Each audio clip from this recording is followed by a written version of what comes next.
Okay, hello दोस्तों, कैसे हो आप सभी। देखिए, मैं पहली इन्फॉर्मेशन देता हूँ कि आपका ये जो टेस्ट है ये पार्ट 1 होगा और नेक्स्ट पार्ट इसका दूसरा आने वाला है।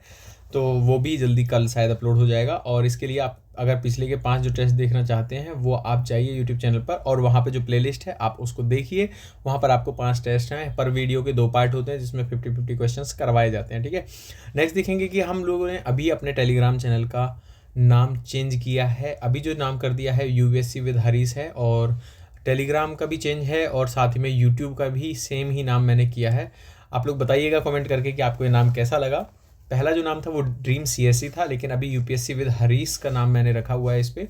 और अभी देखिए, आपको जो अगर इस टेस्ट की पीडीएफ चाहिए तो टेलीग्राम चैनल ज्वाइन कर लीजिए, वहाँ पर आपको टेलीग्राम पर इसकी पीडीएफ मिल जाएगी। और अभी देखिए, जो भी लोग नए होंगे इस वीडियो के अंत तक बने रहना, क्योंकि इसमें जो है आधुनिक भारत का कवर किया गया है और कौन कौन से सेक्शन कवर किए गए हैं ये आपको यहाँ पे इसके डिटेल्स से दिख जाएंगे। ये वाले टॉपिक्स इसमें कवर किए गए हैं। टॉप क्वेश्चंस को करने का एक तरीका होता है। देखिए, मैं आपको एक तरीका भी बता दूंगा। ओह सॉरी, इसमें पहले यहाँ से लगा हुआ था। तो जैसे कि आप देखेंगे टॉपिक को करने का, आप एक अपनी डायरी लीजिए, वहाँ पर लिखिए एक क्वेश्चन का 1 number question, 2 number, 3 number, 4 number, और यहाँ पे आपका ए लगाया, बी लगाया, C D E F G H, मतलब A B C D, sorry, ये क्वेश्चन आपने लगाया। और साथ ही में आप एक अलग यहाँ पे एक अलग बनाइए एज ए कॉलम। इसमें आप लिखिए कि आपका ये क्वेश्चन सही हुआ, सही नहीं हुआ, तो इसका आंसर क्या था। आप इसका आंसर जैसे बी की जगह ए था, तो आप इस तरह से आप इसका कॉलम बना सकते हो। और दूसरा, उसके बाद में आप क्या करेंगे कि क्वेश्चन पे ऊपर लिख दीजिए कि आपने यहाँ पर लिखिए कि आपने क्या क्या सोचा था इसके बारे में, आपके किस सोच के कारण ये क्वेश्चन गलत हुआ है। जिस दिन आप ये सोच और क्वेश्चन की डिमांड की जो सोच है उसके बीच में ये जो गैप होगा, मान लेते हैं आप क्वेश्चन को सोच रहे थे इस एंगल से, दूसरा लेकिन क्वेश्चन सोच रहा था इस एंगल से सोचने की, जब ये गैप अगर बिल्कुल जीरो हो जाएगा, यानी कि एक लाइन के ऊपर दूसरी लाइन आ जाएगी, तो उस समय ये आप क्वेश्चन ठीक कर लोगे और आपके क्वेश्चंस अधिकांशतः ठीक होने शुरू हो जाएंगे। और बाकी लोग मुझे प्लीज़ कमेंट बॉक्स में बताना कि आपको वीडियो कैसी लगती है, और क्वेश्चंस को अटेम्प्ट करना, और आंसर भी आप दे सकते हो। अपने दोस्तों के साथ में शेयर करिए। अब जो लोग नए हो चैनल पर वो लाइक करें, शेयर करें और सब्सक्राइब करें, फॉलो करें। Thank you. अभी शुरू करते हैं। जैसे कि पहला क्वेश्चन है, पहला क्वेश्चन देखेंगे, भारतीय स्वतंत्रता संग्राम के संदर्भ में प्रभात फेरी, जादुई लालटेन और वानर सेना से संबंधित है। ठीक है, इसमें एक जोड़ लेते हैं मंजरी सेना। मंजरी सेना भी थी जो कि लड़कियों के मंजरी सेना भी थी।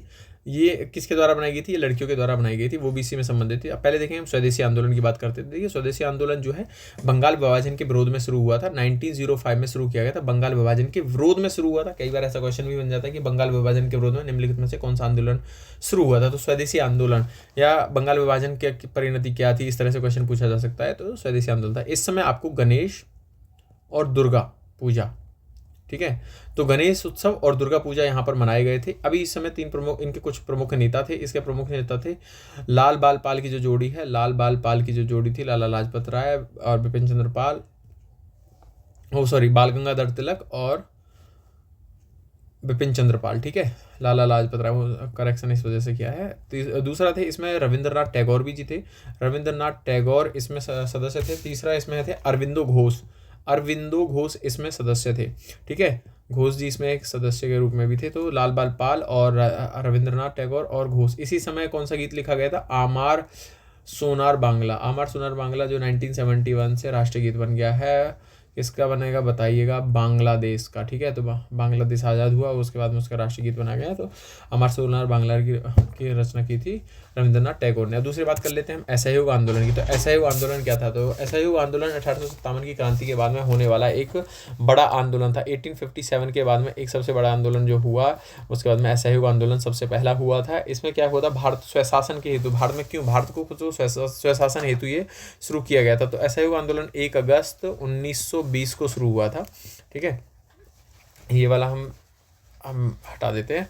तो 1 अगस्त 1920 को ये शुरू हुआ था। अब और कब तक चला था? फरवरी 2022 तक, जब तक चौरी चौरा की घटना आपने सुनी होगी। चौरी चौरा की जैसी घटना होती है, वहाँ पर पुलिस वालों को, थाने को पूरा फूंक दिया है जनता द्वारा, तो गांधी जी से वापस ले लेते हैं। अब इसके देखिए, इसके तो कुछ पॉइंट्स होते हैं। एक होता है कलकत्ता अधिवेशन, कांग्रेस का कलकत्ता अधिवेशन होता है। वहाँ पर इसकी आधिकारिक रूप से, शॉर्ट में लिख दे रहा हूँ, आप ध्यान से सुन लीजिएगा बस, आधिकारिक रूप से इसकी क्या नाम है, अपनाया गया था। और उसके बाद में होता है नागपुर अधिवेशन। नागपुर अधिवेशन होता है आपका दिसंबर 1920 में, और कलकत्ता अधिवेशन कब होता है? सितंबर 1920 में। तो नागपुर अधिवेशन में इसकी पुष्टि की गई थी। अगर क्वेश्चन पूछा जाता है आपसे कि असहयोग आंदोलन की पुष्टि कौन से अधिवेशन में की गई थी, तो कलकत्ता अधिवेशन नहीं लगाना है, आपको लगाना है नागपुर अधिवेशन।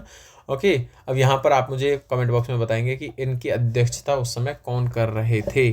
अब बाकी देखेंगे रॉयल इंडिया सविनय अवज्ञा आंदोलन देख लेते हैं, थर्ड पे देख लेते हैं सविनय अवज्ञा आंदोलन। सविनय अवज्ञा आंदोलन के दौरान प्रभात फेरी, जादुई लालटेन, वानर सेना, यानी कि ये क्या है कि प्रभात फेरी यानी कि सुबह मॉर्निंग में लोग निकल जाते थे, तो लोगों को जागरूक करते थे, यानी कि सबको अवज्ञा कर रहे थे, यानी कि सबको ज्ञान बांट रहे थे, इस तरह से बातें हैं। और जादुई लालटेन दिखा के वानर सेना, मंजरी सेना भी लड़कियों की, तो वो भी ये कर रही थी। तो सी आंसर इसका सही होगा। अब सविनय अवज्ञा आंदोलन की है जो है 12 मार्च 1930 को महात्मा गांधी ने नमक की जो यात्रा शुरू की थी, उस समय उससे सविनय अवज्ञा आंदोलन की शुरुआत की गई थी। ठीक है, तो नमक आंदोलन भी इसीलिए शुरू किया गया था सब। ठीक है, अब इसमें देखेंगे, इसमें कुछ प्रमुख नेता थे। सी राजगोपालाचारी इसके प्रमुख नेता रहे हैं साथ में, और इसमें एक खान अब्दुल गफ्फार खान भी थे, और नायडू, सरोजनी नायडू इसमें शामिल थी। तो देखेंगे आपको सी राजगोपालाचारी, खान अब्दुल गफ्फार खान और सरोजनी नायडू इसमें शामिल थी। अब देखेंगे रॉयल इंडियन नेवी, यहाँ पर देखिए रॉयल इंडियन नेवी सत्याग्रह, ये है INS तलवार।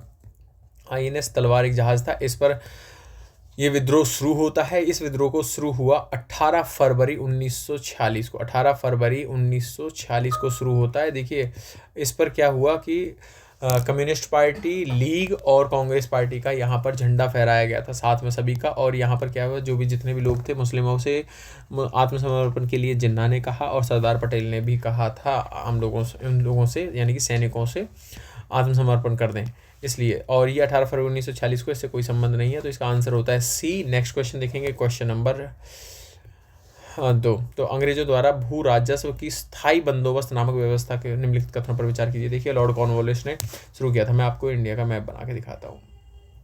यहाँ पे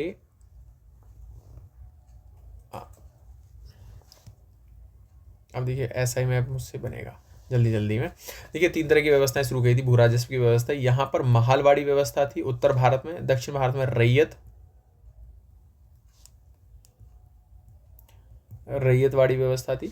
यहाँ पर थी स्थायी बंदोबस्त।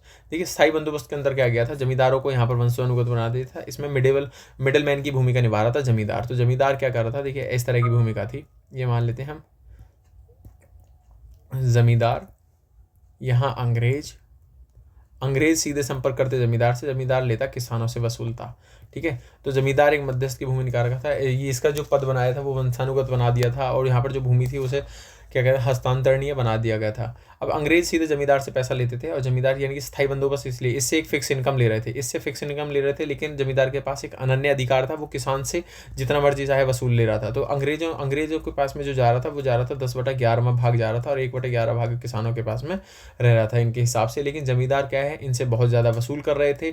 जमींदार मुनाफाखोर होते जा रहे थे, ये अमीर होते जा रहे थे, और अंग्रेजों के पास में एक बहुत कम अमाउंट में पहुंच रहा था। इसकी शुरुआत कब की थी, 1973 में लॉर्ड कॉर्नवालिस ने इसकी शुरुआत की थी। ठीक है, लॉर्ड कॉर्नवालिस ने इसकी शुरुआत की थी। अब इसके बाद में जब यहाँ पे परिणाम हुआ कि यार जमींदार बहुत ज़्यादा रिच हो गए, अंग्रेजों को तो पैसा मिला नहीं, इन्होंने दूसरा एक्सपेरिमेंट किया रैयतवाड़ी का। तो रैयत मतलब होता है किसान। तो यहाँ पे क्या सोचा इन्होंने, डायरेक्ट किसान से ये टैक्स ले लेंगे, यानी कि लगान ले लेंगे। तो टैक्स यहाँ से ले लेंगे, तो रैयतवाड़ी व्यवस्था की यहाँ की गई। इधर किया गया एक यहाँ पे नया एक्सपेरिमेंट किया गया, महाल का मतलब होता है गांव, महाल मतलब गांव। तो यानी कि पूरे गांव के एक मुखिया होता था, गांव के मुखिया से पैसे वसूले जाते थे डायरेक्ट अंग्रेजों के द्वारा। तो यहाँ पर महालवाड़ी व्यवस्था उत्तर भारत में शुरू की गई थी। और यहाँ पर जो स्थायी बंदोबस्त शुरू किया गया था, ये आपका जो शुरू किया है बंगाल, बिहार और उड़ीसा के क्षेत्रों में शुरू किया गया था। अब देखेंगे हम क्वेश्चन को सॉल्व करने की कोशिश करते हैं। क्वेश्चन देखेंगे कि इस क्षेत्र में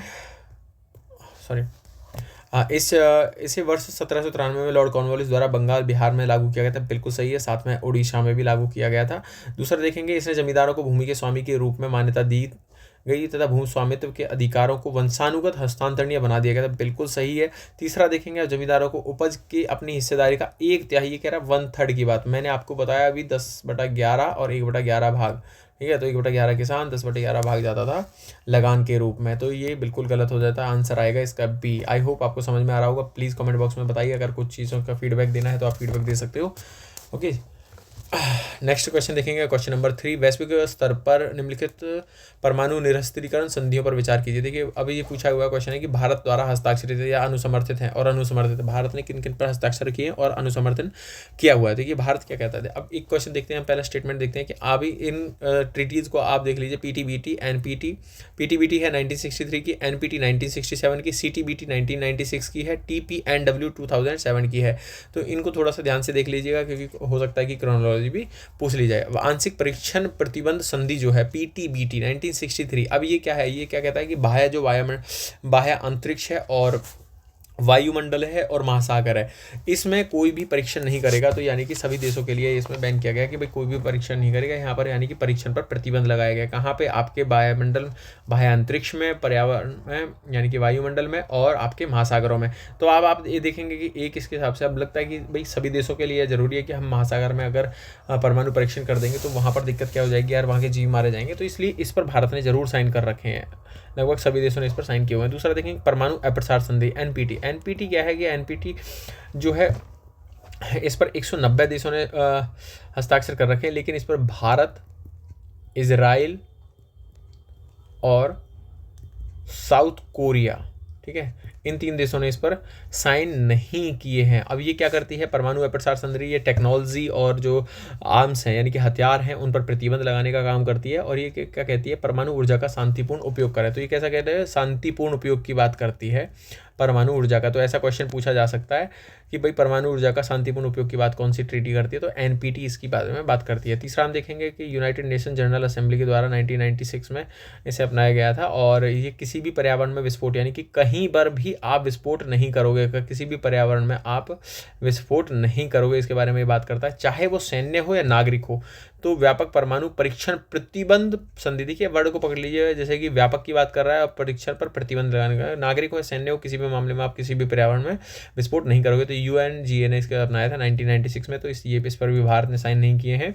अब देखेंगे कि परमाणु हथियारों के निषेध पर संधि, परमाणु हथियारों के निषेध पर भी संधि पर भी भारत ने साइन नहीं किए हैं। ये थोड़ा सा अब देखेंगे, आप मॉडर्न टाइम में समझ रहे हैं, जैसे 2000 के बाद में 21वीं सदी चल जाती है, तो यहाँ पर थोड़ा सा और ज़्यादा हथियार बन रहे होंगे, तो इसलिए निषेध संधि है हथियारों पर कैसे होगी, ये इनके विकास, उत्पादन और विनिर्माण, भंडारण वगैरह पे प्रतिबंध लगाती है। भारत ने इस पर साइन क्यों नहीं किए हैं, या और हथियारों को ट्रांसपोर्ट करना है, अगर हथियारों को ट्रांसपोर्ट करना है, स्थानांतरित करना है एक जगह से दूसरी जगह पर, तो उन पर भी ये प्रतिबंध लगाती है। आप देखेंगे इस पर भारत ने साइन क्यों नहीं किया। भारत का कहना है कि यार देखो, भारत जब ये संधि तुम बना रहे थे उस समय मुझे क्यों नहीं बुलाया, यानी कि मेरे जो विचार थे कम से कम वो तो सुनने चाहिए थे, इसलिए भारत इस पर मना कर रहा है कि भाई मैं तो इस पर साइन नहीं करूँगा, क्योंकि तुमने जब वार्ता की थी तो मुझे यहाँ पर नहीं बुलाया था, तो भारत ने इसलिए साइन नहीं किया। दूसरा कह रहा है कि यार अन्य जो परमाणु हथियार से संपन्न जो राष्ट्र हैं उन्होंने भी इस पर साइन नहीं कर रखे हैं, मैं क्यों कर दूं, आप मुझसे फोर्स करते हो कि भाई तुम कर दो, तो अन्य भी तो परमाणु हथियार संपन्न राष्ट्र हैं। दूसरा ये कह रहा है कि जो अन्य परमाणु संपन्न राष्ट्र हैं उनके लिए तुमने भंडार की सीमा नहीं है, भंडार पर प्रतिबंध लगाती है, लेकिन तुमने भंडार की कोई सीमा ही तय नहीं कर रखी है बस, तो इसलिए भारत इस पर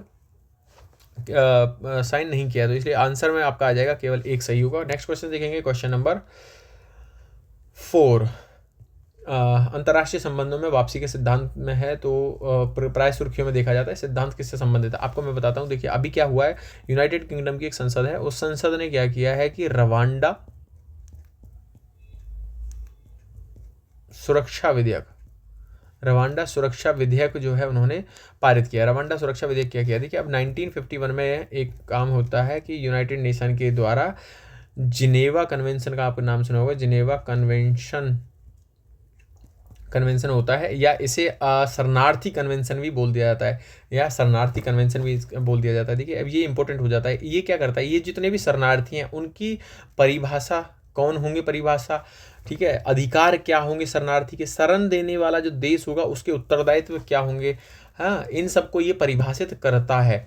अभी ये क्या करता है कि अभी इसमें एक और है कि इसका एक आर्टिकल है, आर्टिकल 33। आर्टिकल 33 क्या कहता है यार, देखिए मान लीजिए ए देश है, ए देश में मैं रहता हूँ और बी देश में मैं यहाँ से चला जाता हूँ, यानी कि मैं यहाँ बी देश में जाके शरणार्थी बन जाता हूँ, लेकिन बी देश ने इस पर साइन नहीं कर रखे। जैसे मान लेते हैं भारत, अगर कोई आदमी अफगानिस्तान से भाग के सीधा भारत आ जाता है, जबकि भारत ने इस संधि पर जो है ये सिद्धांत है यानी कि जिनेवा कन्वेंशन पर साइन नहीं किया, तो भारत इस पर सिग्नेचर नहीं किए हुए हैं। लेकिन अब ये आदमी अफगानिस्तान से भाग के भारत में आ जाता है, लेकिन अब क्या भारत क्या करेगा, इसे वापसी का सिद्धांत फॉलो करेगा कि भाई तू अपने देश में चला जा, नहीं, ये आदमी कहेगा भाई मुझे आर्टिकल 33 के तहत मानो, क्योंकि मेरी जान को खतरा है, मेरे देश में मुझे वहाँ पर खतरा है, तो मुझे मेरे मूल देश में में ना भेजा जाए तो आर्टिकल 33 के तहत ये उत्तरदायित्व बनता है। इसे क्या कहते हैं, इसे अंतरराष्ट्रीय प्रथागत कानून भी कहा जाता है। तो भारत ऐसा नहीं करेगा, यानी कि कोई भी देश दुनिया का ऐसा नहीं होगा जो इन्हें वापस भेजे। तो आर्टिकल 33 इस बारे में बात करता है। यह सभी देशों पर लागू होता है। ओके, अगर मूल देश में किसी को खतरा हो जाता है तो आदमी की, जो आदमी यहाँ पे हमारे देश में रह रहा है भारत में, तो हमें उसकी सुरक्षा की जिम्मेदारी, उसके अधिकार, उसके राइट वगैरह वो सब के बारे में जिम्मेदारी हमारी होगी। तो इसे देखेंगे कि इस क्वेश्चन का आंसर क्या बनेगा। इसका बनेगा शरणार्थी प्रवास से संबंधित है। ठीक है, देखिए भारत तो ऑलरेडी वैसे ही शरणार्थियों का सम्मान करता है, तो भारत तो करेगा ही ऑब्वियसली। अब बात देखें क्वेश्चन नंबर 5 देखेंगे हम। यहाँ पर डोमिनियन स्टेटस और कुछ वर्ड स्टेटमेंट्स दिए हुए हैं और 1928 की नेहरू रिपोर्ट के बारे में पूछा हुआ। देखिए क्या होता है कि इसकी थोड़ी सी बैकग्राउंड स्टोरी बता देता हूँ। कंजर्वेटिव दल के सेक्रेटरी होते हैं बर्किनहेड, कंजर्वेटिव दल के सेक्रेटरी होते हैं बर्किनहेड। उन्होंने साइमन कमीशन की नियुक्ति करती है। तो साइमन कमीशन की नियुक्ति क्या की, क्यों क्या सोच रहे थे? वो सोच रहे थे यार, वो भारत के बारे में क्या लगता है, ये सोच रहे थे कि यार भारतीय जो है ना, उनको संवैधानिक सुधार करने में असमर्थ हैं, उनको इतने पढ़े लिखे नहीं है भाई, वो संवैधानिक सुधार नहीं कर सकते। इस चैलेंज को एक्सेप्ट करते हैं नेहरू जी ने। तो नेहरू जी सामने आ गए, कौन? मोतीलाल नेहरू, जवाहरलाल नेहरू के पिता। तो मोतीलाल नेहरू 1928 में सामने आए। उन्होंने कहा ठीक है भाई, मुझे तो, मैं चैलेंज एक्सेप्ट करता हूँ, मैं बना के देता हूँ तुम लोगों को अच्छा सा संवैधानिक सुधार। तो इन्होंने क्या किया, 1928 में एक रिपोर्ट बनाई। उसमें क्या किया, इन्होंने कुछ डिमांड्स रखी, जैसे डोमिनियन स्टेटस, यानी कि इसे हिंदी में कह देते हैं अधिराज। अधिराज, अब डोमिनियन स्टेटस आप जाके गूगल करिएगा, आपको अगर मीनिंग नहीं पता है तो। डोमिनियन स्टेटस की इन्होंने मांग करी थी। दूसरा क्या था कि भाई सभी को सार्वभौमिक वयस्क मताधिकार दिया जाएगा, बिल्कुल सही है। महिलाओं को समान अधिकार दिया जाएगा, सही है। लेकिन समुदायों के लिए पृथक निर्वाचक मंडल की बात, देखिए कॉमन सेंस से लगाई कि क्या नेहरू जी अगर ऐसा संविधान बनाएंगे, आज का संविधान देखिए क्या कहेंगे कि मुस्लिमों के लिए अलग से पृथक निर्वाचक मंडल बना दीजिए, तो नहीं, ऐसा नहीं है। दूसरा इन्होंने क्या कहा, जो जहां पर मुस्लिम अल्पसंख्यक हैं, यहाँ पर मैं आपको बता दें, जहां पर मुस्लिम अल्पसंख्यक है वहां पर केंद्रीय और प्रांतीय सरकारों में उनके लिए आरक्षण की व्यवस्था, आरक्षण की मांग इन्होंने लिखी थी। लेकिन जहां पर मुस्लिम बहुसंख्यक है वहां पर आरक्षण की व्यवस्था नहीं थी। ठीक है, दूसरा कैसे देश की बात करें, किसी भी धर्म से मतलब ना हो भाई, हमारे यहाँ पर क्या कहते हैं, धार्मिक विविधताएं मौजूद हैं, तो हम ऐसे कैसे बात कर देंगे कि राज्य किसी भी धर्म के बारे में बात करें। तो धर्मनिरपेक्ष राज्य की बात करता है। तीसरा संगठन बनाने की बात करने, संगठन की अधिकार की बात की, भाई संगठन बनाने की स्वतंत्रता दी जाए, ये बातें की थी। तो मैं अगेन रिपीट कर देता हूँ, डोमिनियन स्टेटस की मांग की थी, सार्वभौमिक वयस्क मताधिकार, महिलाओं के सम्मान की, मुस्लिम लोग जहाँ पे अल्पसंख्यक हों वहाँ पर केंद्रीय और प्रांतीय परिषदों में उनको आरक्षण की व्यवस्था, जहाँ बहुसंख्यक होंगे वहाँ पर इनको आरक्षण नहीं मिलेगा, संगठन बनाने की स्वतंत्रता दी जाए, धर्मनिरपेक्ष राज्य बनाया गया। ओके, इसमें देखेंगे कि आंसर में हिसाब से क्वेश्चन के 3 सी ठीक है, यानी कि सी आंसर इसका सही होगा। नेक्स्ट क्वेश्चन देखेंगे, क्वेश्चन नंबर 6, निम्नलिखित ऐतिहासिक कालानुक्रम में घटनाओं को क्रम में व्यवस्थित कीजिए। अब आपसे देखिए क्या 1857 का रिवोल्ट कैसे शुरू होता है। आपने सबसे पहले शुरू होगा कि मंगल पांडे जो थे, मंगल पांडे ने ह्यूसन और बाकी हत्या कर दी थी, इन्हें गोली मार दी थी, इनकी हत्या कर दी गई थी। लास्ट में मंगल पांडे को तोप के मुंह पर बांध के उड़ा दिया गया था। हाँ, तो सबसे पहले ये घटना घटती है मंगल पांडे वाली। तो आपसे देखेंगे ह्यूसन और बाकी हत्या सबसे पहले की गई थी, नंबर 1। दूसरे में उसके बाद में ये खबर उड़ते उड़ते पहुंच जाती है मेरठ। तो मेरठ में थर्ड नेटिव कैवेलरी होती है। तो वहाँ के लोग, वहाँ के जितने सैनिक हैं उन्होंने विद्रोह प्रारंभ कर देते हैं और विद्रोह प्रारंभ करते हुए अपने घोड़ों में बैठ चल देते हैं दिल्ली की तरफ। तो दिल्ली आते हैं। फिर उसके बाद में बहादुर शाह जफर को अपना शहंशाह हिंदुस्तान घोषित कर देते, क्योंकि नेतृत्व का अभाव था। तो उन्हें ऐसा लगता था कि कोई ऐसा व्यक्ति चाहिए जिसका पूरे देश पर नेतृत्व किया जा सके, पूरे देश का। तो इस पर जबरदस्ती, ये बहादुर शाह जफर के साथ में जबरदस्ती हो गई थी यहाँ पे। ठीक है, तो थर्ड ये हो गया। तो आप देखेंगे कि पहले नंबर पे आएगा 2। अगर आपको इतना भी पता था तो देखिए 2 को आप एलिमिनेट कर सकते हो। ऐसा ही कॉमन सेंस आपको यूपीएससी में भी लगाना है। अगर आपको पता है कि उसके बाद में मेरठ में हुआ था, तो देखिए 2 के बाद 1 आएगा। तो 2 के बाद 1 किस में है, इस वाले में। तो आंसर ये होगा। नेक्स्ट स्टेटमेंट आपको पढ़ने की भी जरूरत नहीं होगी। इस तरह का कॉमन सेंस लगाइएगा, यूपीएससी में आपका क्वेश्चन सॉल्व हो जाएगा। क्वेश्चन नंबर 7 देखेंगे कि वेबगत के सिद्धांत से संबंधित है। देखिए वेबगत के सिद्धांत, अब इसका बैकग्राउंड बताता हूँ। देखिए ऐसा होता था, जो भी प्रांत होते थे वहां पे जो भी राजा होते थे, तो वेबगत का जो सिद्धांत है, यहाँ पर कोई उत्तराधिकारी नहीं होता था जैसे किसी भी रियासत में। तो वहाँ पर जाके क्या है, डलहौजी ने शुरू किया था। ये डलहौजी भाई साहब कब्जा कर लेते थे उसको, यानी कि अंग्रेजी साम्राज्य का विस्तार कर रहे थे इस वेबगत के सिद्धांत के तहत। ये क्या था, ये शांतिपूर्ण विलय की नीति है, या हड़प की नीति भी कह सकते हैं इसे। शांतिपूर्ण विलय की नीति या हड़प नीति भी कहा जा सकता है। तो हम देखेंगे कि वेबगत के सिद्धांतों के में इन्होंने सबसे पहले देखेंगे, यहाँ पर इन्होंने सतारा, फिर संबलपुर, फिर उसके बाद में जयपुर, बघाट, नागपुर, झांसी, तंजौर, आरकोट, उदयपुर, अवध। ठीक है, तो अवध को देखो 1856 में, जिसके कारण क्या नाम है भाई उदयपुर अवध को ले लिया था कुप्रशासन की नीति के आधार पर। 1855 में 1854 में उदयपुर, अर्कोट और तंजौर को 1855 में, ये ऊपर नीचे लिख दिया मैंने। तो झांसी को लिया था 1854 में, नागपुर भी 1854 में लिया था, सतारा जो था 1848 में लिया था, संबलपुर 1849 में लिया था, जयपुर और जो बघाट है, जयपुर भी 1849 में थे, जयपुर 1849 में थे, और बघाट और बघाट जो था आपका 1850 में था। तो देखेंगे सतारा, संबलपुर, जयपुर, बघाट, नागपुर, झांसी, तंजौर, अर्कोट, उदयपुर और अवध, ये इस तरह से क्रम बन जाता है। अब आप देखेंगे कि क्वेश्चन को सॉल्व करने की कोशिश करिएगा। अब देखिए यहाँ पर लॉर्ड वेलेस्ली को दिया हुआ है पहले में, एक सेकेंड, ये क्या हुआ, हाँ, जैसे वेबगत के सिद्धांत को सर्वप्रथम लॉर्ड वेलेस्ली ने लागू किया था। भाई लॉर्ड वेलेस्ली ने नहीं, डलहौजी ने हुआ था, डलहौजी ने इसको लागू किया था। ये कब रहे थे? 1848 से लेकर ये 56 तक रहे थे। तो आपको मैंने बताया कि जैसे 48 में उन्होंने सतारा, फिर संबलपुर, बागहाट, इन सबको कब्जा करना शुरू किया था, यानी कि शांतिपूर्ण विलय की नीति भाई साहब अपना रहे थे, साम्राज्य को विस्तार कर रहे थे। तो स्टेटमेंट एक गलत हो जाता है, यानी कि सभी तीनों इसका आंसर नहीं होगा। दूसरा, इस तंत्र के विलय की जाने वाली पहली देसी रियासत कौन सी थी? झांसी थी। तो पहली मैंने बताया आपकी सतारा थी, तो झांसी नहीं थे, तो यानी कि केवल 2 आंसर नहीं बचेगा। या तो अब देखिए एलिमिनेट करिए, अब या तो एक होगा या फिर डी होगा आंसर।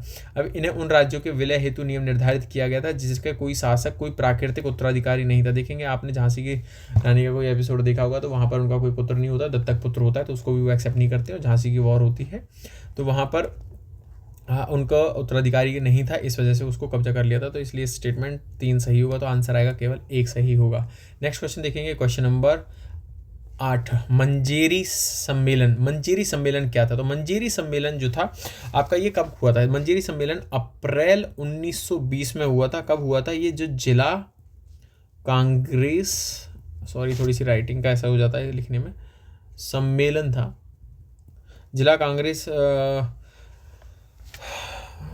का सम्मेलन था, जिला कांग्रेस मंजेरी सम्मेलन जो था, जिला कांग्रेस का सम्मेलन था अप्रैल 1920 में। तो इसमें ऐसा हुआ था, जो मालाबार का क्षेत्र था वहाँ पर क्या हुआ, जो किसान थे, किसान और जमींदारों के बीच में असंतोष भड़का था। जमींदार बहुत सारा शोषण कर रहे थे, लगान वगैरह वसूल रहे थे उनसे, ठीक है, तो और उनकी फसलें बर्बाद हो रही थी, इस वजह से वहाँ पर दिक्कत हो रही थी। तो यहाँ पर किसानों ने आंदोलन शुरू हुआ था। तो ये मंजेरी सम्मेलन से रिलेटेड रहा था। तो जो मालाबार में किसान आंदोलन से संबंधित था, ये कब हुआ था? ये अगस्त 1921 में हुआ था, मालाबार में जो किसान आंदोलन था।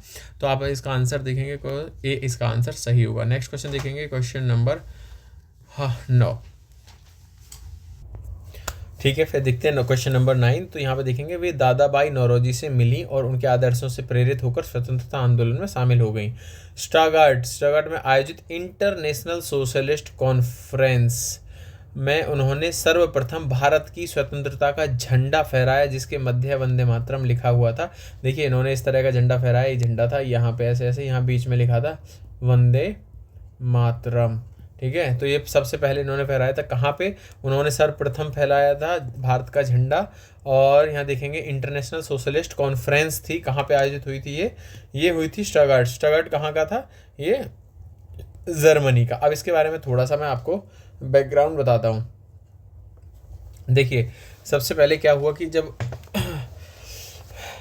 दादा भाई नौरोजी थे, तो वो स्वतंत्रता के आंदोलन में लगे हुए थे, और वहाँ पर उन्होंने बहुत सारे लोगों को शामिल किया, जिनके साथ में उन्होंने कार्य किया, देश को आज़ाद कराने के लिए बहुत सारी चीज़ें की। और इनमें से जो एक थी, वो एक महिला थी जो इनसे मिली थी, और उन्होंने यहाँ पर वो जर्मनी में इंटरनेशनल जो सोशलिस्ट कॉन्फ्रेंस हो रही थी, वहाँ पर एक झंडा फहराने का कार्य कर रही थी। तो उनका नाम था मैडम भीखाजी कामा। अब यहाँ ऑप्शंस देखेंगे, कमला नेहरू जवाहरलाल नेहरू की पत्नी थी। और आप कमला देवी चट्टोपाध्याय के बारे में पढ़ेंगे, ये भी इंपॉर्टेंट है। कमला देवी जो चट्टोपाध्याय थी, मद्रास प्रांत से, सबसे पहले मद्रास जो प्रांत था वहाँ से विधायिका से चुनाव लड़ने वाली पहली महिला थी।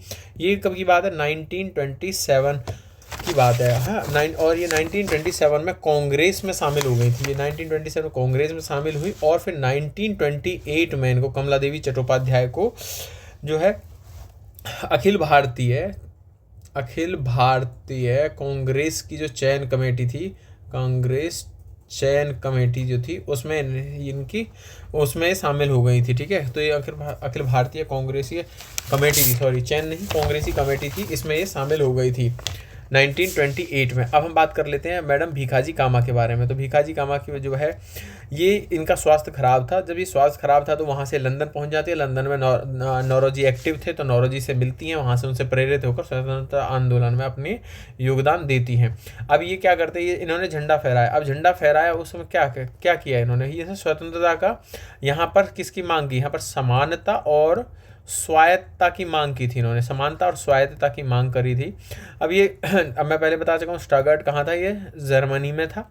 इन्होंने एक नारा लगाया, नारा क्या लगाया था, जो नारा था आगे बढ़ो हम भारत का समर्थन करते हैं और भारतीयों के लिए है भारत। इन्होंने कहा था आगे बढ़ो हम भारत का समर्थन करते हैं और भारत भारतीयों के लिए है। ये इन्होंने नारा लगाया था। और कहाँ पे नारा लगाया था, ये लगाया था इंग्लैंड में जाके। ठीक है, तो इस तरह से देखेंगे मैडम भीखाजी कमला नेहरू जी के बता दिया, जवाहरलाल नेहरू की पत्नी कमला देवी चट्टोपाध्याय के बारे में बता दिया। हाँ, 1927 में कांग्रेस में शामिल हुई थी। और अब एक और है कि जैसे कि एस आर राणा और MB गोदरेज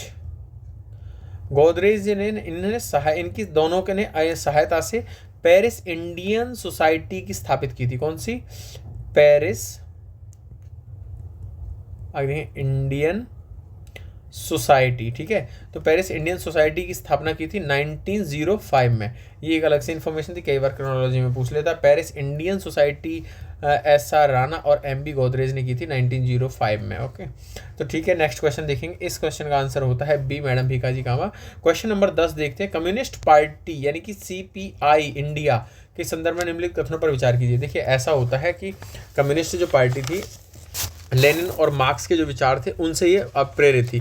तो अक्टूबर 1920 में CPI कहाँ पे बनी, CPI जो बनी ये बनी ताशकंद में।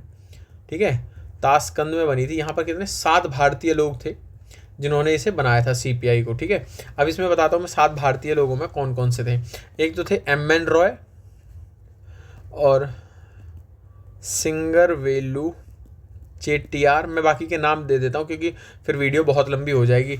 और फिर मुजफ्फर अहमद इंपॉर्टेंट है, इन्होंने देसर कथा लिखी है। अगर आपको पूछा जाए कि देसर कथा के लेखक कौन है तो मुजफ्फर अहमद। शौकत उस्मानी, ये मेरठ षड्यंत्र केस में थे। शौकत उस्मानी मेरठ षड्यंत्र केस में थे। गुलाम हुसैन, PC जोशी और श्रीपाद अमृत डांगे। गांधी और मार्क्स बुक किताब जो लिखी थी इन्होंने लिखी थी, किसने, श्रीपाद अमृत डांगे ने। तो ये 7 लोग इसमें शामिल थे। अब बात करते हैं इंडिया की, बात कर रहा है इंडियन की बात कर रहा है पार्टी। तो 1925 में कानपुर में वामपंथी संगठनों और समूहों से मिलकर कम्युनिस्ट पार्टी ऑफ इंडिया का गठन किया गया था। सही बात है, 1925 में यहाँ भारत में किया गया था, कानपुर में। और उसके बाद MN रॉय कानपुर में CPI के महासचिव थे। तो MN रॉय यहाँ पर CPI के महासचिव नहीं थे, यहाँ पर सचिव थे जो है सच्चिदानंद विष्णु घाटे। ठीक है, सच्चिदानंद विष्णु घाटे यहाँ पर इनके महासचिव थे। तो इसके देखेंगे तो 2 गलत है, आंसर 1 बिल्कुल सही होगा। नेक्स्ट क्वेश्चन देखेंगे, क्वेश्चन नंबर 11। ठीक है, क्वेश्चन नंबर 11 देखेंगे। उपयुक्त में से रहनुमाई मजदायसन सभा क्या थी। तो रहनुमाई मजदायसन सभा क्या थी, ये एक धार्मिक सुधार मंच था। कैसा था ये, धार्मिक सुधार मंच था। और किससे संबंधित था, पारसी धर्म। ये क्या करना चाहता था, जो धार्मिक कुरीतियाँ थी उनको समाप्त करना चाहता था। और ये शिक्षा का प्रसार, सामाजिक सुधार जैसे कि विवाह, तलाक और दहेज प्रथा आदि से संबंधित था। तो रहनुमाई मजदायसन सभा जो थी ये 1851 से संबंधित है। 1851 में सभा बनी थी। तो यहाँ पर मैंने बता दिया ये पारसी लोगों की सभा थी। पारसी धर्म सुधार चाह रहे थे ये, और किस तरह से, ये शिक्षा, स्वास्थ्य, शिक्षा और दहेज प्रथा वगैरह को चाह रहे थे। ठीक है, और अब इसमें देखेंगे कि इसका एक तो सबसे बड़ी बात है कि इसके एक तो क्लियर नहीं है कहीं भी किसी भी डॉक्यूमेंट में, किसी भी बुक में, कि इसमें कौन कौन से सदस्य थे। पर फिर भी इसमें जो है ये दादा भाई नौरोजी फरदूनजी, SS बंगाली, KR कामा, और यहाँ पर दादा भाई नौरोजी और फिरोज शाह मेहता NG चंदावरकर, JV वाचा, ये लोग इसमें शामिल थे। आई होप कई बार क्वेश्चंस में पूछ लेता है कि कौन कौन लोग उसमें थे। तो अगेन रिपीट करता हूँ, नौरोजी फरदून जी और दादा भाई नौरोजी, एस बंगाली, KR कामा, फिरोज शाह मेहता, NG चंदावरकर, JV वाचा। रहनुमाई मजदा हसन सभा किसे? पारसी धार्मिक सुधार से संबंधित थी 1851 से। नेक्स्ट क्वेश्चन देखेंगे, क्वेश्चन नंबर 12। आधुनिक भारतीय इतिहास के संदर्भ में निम्नलिखित कथनों पर विचार कीजिए। भारत में ब्रिटिश शासनकाल के दौरान जनजातीय आंदोलन बढ़ने के लिए उपयुक्त में से कितने कारण थे? देखिए, जनजातीय आंदोलन क्यों बढ़े थे? क्योंकि ऐसा हुआ था, जो अंग्रेज थे, जनजाति क्या है, वनों को साफ करके वहाँ पर अपना खेती करती थी, तो अंग्रेजों को अपना राजस्व बढ़ाना था और अपना इस धर्म का प्रचार प्रसार करना था। तो वो क्या चाह रहे थे कि ईसाई धर्म को फैलाने लगे वहाँ पे जनजातियों के बीच में, और क्या है, उनकी जो ज़मीन थी उस पर जमींदार ला के बिठा दिए, राजस्व व्यवस्था लगा दी, कर कानून वगैरह उन्होंने कर दिया। तो वैसे ही व्यवस्था दी थी, देखिए, और इसकी कारण इससे उदास होकर उन्होंने आंदोलन शुरू किए। तो अब यही कह रहा है कि नई भू राजस्व व्यवस्था का आरंभ हुआ, बिल्कुल सही है। जनजातीय क्षेत्रों में ईसाई मिशनरियों का आगमन होने लगा, ठीक है। बिचौलियों यानी कि जमींदारों का उदय हुआ, ठीक है। जनजातीय वन संबंध में परिवर्तन है, बिल्कुल ठीक है। तो इसका डी आंसर होगा।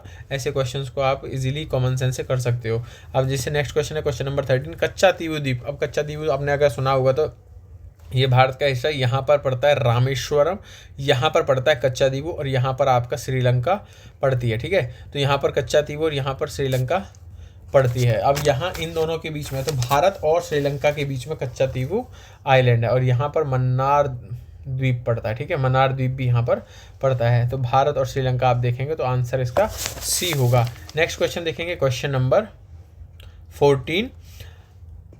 क्वेश्चन नंबर 14 देखेंगे, निम्नलिखित क्रांतिकारी गतिविधियों को उनके घटित होने के कालानुक्रम में व्यवस्थित कीजिए। देखिए, अब क्रांतिकारी गतिविधियां दी हैं, उन्हें उनके क्रम के हिसाब से बनाना है। अब आपको अगर थोड़ा सा भी देखो, ऐसे क्वेश्चंस में आपको पहले ऑप्शंस देखना है। ऑप्शंस देख के देखिए कि पहले कौन सा ऑप्शन आ रहा है। देखिए, 4 3 1 4, यानी कि 4 3 1 में से कोई एक पहले संभावना है कि कौन सा होगा। अब आपको थोड़ा सा अगर पता है, जैसे कि चापेकर बंधुओं द्वारा जो है पुणे में प्लेग कमिश्नर की हत्या की गई थी। तो चापेकर जो बंधु थे, इन्होंने प्लेग कमिश्नर की हत्या कब की थी? ये 1897 में, जो क्या तिलक के शिवाजी और गणपति उत्सव से प्रेरित हो गए। और इनके शिवाजी की 2 रचनाएं हैं, केसरी और मराठा, इनसे ये प्रेरित हो गए 1897 में। 1897 में इनसे प्रेरित हो गए चापेकर बंधु, और इन दोनों चापेकर बंधुओं ने जाकर प्लेग कमिश्नर की हत्या कर दी। अभी चापेकर बंधु कौन थे? तो चापेकर आप याद रखेंगे, बालकृष्णन और साथ में थे दामोदर। अब कृष्ण जी के ही दोनों नाम हैं, आप ध्यान रखिएगा, बालकृष्ण और दामोदर। अब चापेकर बंधुओं ने इनकी कब हत्या करी थी? 1897 में। तो आपको ये पता हो गया। अब दूसरा हम कहते हैं कि रास बिहारी बोस सचिन सान्याल द्वारा वायसराय पर बम फेंकना। अब इसके बारे में बात करेंगे। जैसे अब इन्होंने रास बिहारी बोस और सचिन सान्याल ने कब बम फेंका? तो देखिए, चांदनी चौक की बात है, जब चांदनी चौक में 1912 में एक दिल्ली षड्यंत्र केस हुआ था। आपने सब पढ़ते होंगे, 1912 का दिल्ली षड्यंत्र केस। वहाँ पर चांदनी चौक में अपने हाथी पर बैठ के जा रहे थे, भ्रमण कर रहे थे। कौन? Lord Hardinge. इन्होंने बम फेंका, और बम फेंकते ही जो लॉर्ड हार्डिंग थे उनको तो बहुत थोड़ी चोट लगी, लेकिन उनका जो महावत था उसकी डेथ हो जाती है। तो उस समय 1912 में इन्होंने यहाँ पर चांदनी चौक में बम फेंका था। और ये दोनों कहाँ है? ये युगांतर के सदस्य थे। तो कहाँ? युगांतर के सदस्य थे। और ऐसे जो प्रफुल्ल चाकी हैं, वो भी युगांतर क्रांतिकारी समूह से ही संबंधित थे, प्रफुल्ल चाकी भी, ठीक है। तो अब आप एक यहाँ पे युगांतर के बारे में पढ़ लीजिएगा अलग से। अब बात करते हैं, प्रफुल्ल चाकी और खुदीराम बोस द्वारा जज किंग्सफोर्ड की हत्या का प्रयास किया गया था। ये 1908 में किया था। और खुदीराम बोस सबसे पहले ऐसे आदमी थे, मतलब ऐसे सबसे नौजवान थे जिनको सबसे कम उम्र में फांसी दी गई थी 1908 में। और ये कहाँ? बंगाल रियासत से संबंधित थे। तो बंगाल रियासत से संबंधित थे, तो इन्हें 1908 में फांसी भी दी गई थी। ये 1908 की बात है। उसके बाद अनंत लक्ष्मण कन्हेरे द्वारा नासिक के कलेक्टर AMT जैक्सन की हत्या की गई थी। तो AMT जैक्सन की हत्या ये 21 दिसंबर 1909 की बात है। तो 21 दिसंबर 1909 को इनकी हत्या की गई थी। तो ये क्या है, अब जो अनंत लक्ष्मण कन्हेरे हैं ये कहाँ के सदस्य थे, ये अभिनव भारत सोसाइटी के सदस्य थे। तो कौन सा, अभिनव भारत सोसाइटी के ये सदस्य थे। और ये किसके द्वारा बनाई गई थी, आपने देखी होगी एक मूवी आई थी अभी, VD सावरकर के नाम से मूवी आई है, आप एक बार जिसने नहीं देखी वो देख लेना। तो VD सावरकर में अभिनव भारत बनाया था। इनके एक सदस्य थे अनंत लक्ष्मण कन्हेरे। तो इन्होंने नासिक के जो कलेक्टर थे AMT जैक्सन, इनकी हत्या कर दी थी। तो ये दिसंबर 1909 में। अब आप पहले देखेंगे तो पहले कौन सा आएगा, तो पहले आएगा आपका 3। अब अगर आपको देखो पहले 3 पता है तो केवल कोई ज़रूरत ही नहीं है आपको, बाकी सब एलिमिनेट हो जाता है, आंसर आ जाता है आपका B। क्वेश्चन नंबर देखेंगे, क्वेश्चन नंबर 15, व्यक्तिगत सत्याग्रह यानी कि इंडिविजुअल सत्याग्रह के संदर्भ में निम्नलिखित कथनों पर विचार कीजिए। अब इंडिविजुअल सत्याग्रह क्या है, यहाँ पर इसका उद्देश्य क्या था, ये उद्देश्य था इसका, जो इसके उद्देश्य लोगों की प्रबल राजनीतिक भावना को अभिव्यक्ति करना था। लोगों में जो प्रबल राजनीतिक भावना थी उसकी अभिव्यक्ति करना था, और ब्रिटिश सरकार को एक अतिरिक्त मौका देना था, अपनी मांगों को स्वीकार करवाने का अवसर दिया उन्होंने, एक अतिरिक्त मौका वहाँ पे इन्होंने दे दिया था। ठीक है। अब इसमें जो व्यक्ति चुनने जाने का वो राइट था, व्यक्ति के चुनने का अधिकार दिया गया है, गांधी जी को दिया गया था, और गांधी जी ने इसकी शुरुआत की गई थी। तो अगस्त प्रस्ताव जो आ रहा था, अगस्त प्रस्ताव की प्रतिक्रिया के स्वरूप व्यक्तिगत सत्याग्रह की शुरुआत की गई थी। आपको अगस्त प्रस्ताव मैं आपको आगे बताऊंगा, आगे इसको एक्सप्लेन करूंगा। तो इसका है जो एक बिल्कुल सही है, आचार्य विनोबा भावे इसके प्रथम सत्याग्रही थे, ये बिल्कुल ठीक है। सेकंड नंबर पे कौन थे, तो सेकंड नंबर पे थे जवाहरलाल नेहरू। इन्होंने मांग क्या की थी, युद्ध में भागीदारी के विरुद्ध प्रचार करने के लिए अपनी अभिव्यक्ति की स्वतंत्रता की मांग तक ही सीमित थी, यानी कि अभिव्यक्ति की स्वतंत्रता पर आधारित था। ठीक है। अब ये युद्ध विरोधी भाषण देते रहते थे, गांवों की ओर से कहते थे, गांधी ने इनसे कहा कि भाई तुम प्रसार कर गांवों की तरफ जाते हुए सीधा दिल्ली पहुंचना है। ठीक है। तो इसे इसलिए दिल्ली चलो आंदोलन भी कहा जाता है। तो इसका आंसर होगा C, 1 और 2 दोनों सही होंगे। क्वेश्चन नंबर देखेंगे 16, क्वेश्चन नंबर 16 देखेंगे। हाँ, ब्रिटिश भारतीय काल में दौरान किस अधिनियम में शिक्षा पर सरकारी व्यय किए जाने की शुरुआत की गई थी। अब देखेंगे कि शिक्षा पर व्यय 1813 की बात है, जिस समय शिक्षा पर व्यय करने का शुरू किया गया था। कितना रुपए खर्च करना था, 1 लाख रुपए। अभी 1 लाख रुपए भी इन्होंने खर्च नहीं किया था। इसमें एक चीज़ उन्होंने मानी थी कि भाई भारतीयों की जो शिक्षा का कंपनी पर एक कौन सा आधिकारिक उत्तरदायित्व माना जाता है, तो आधिकारिक उत्तरदायित्व माना गया था भारतीयों की शिक्षा का कंपनी के ऊपर। ठीक है। और इन्होंने कहा यहाँ पर संस्कृति और प्लस में विज्ञान की शिक्षा के लिए भी वित्तीय प्रावधान किए गए थे। तो इनके लिए भी वित्तीय प्रावधान यहाँ पर किए गए थे। अब इस 1813 का एक्ट बहुत इंपॉर्टेंट है, और 1833 का भी। देखिए अब इसमें एक चीज़ और की गई थी, कंपनी का ना व्यापारिक एकाधिकार इसमें कम किया गया था। कंपनी के साथ में कंपनी से कहा गया कि तुम चाइना और भारत में भी सिर्फ चाइना के साथ तो व्यापार कर सकते हो, लेकिन भारत में तुम सिर्फ केवल चाय का व्यापार करोगे।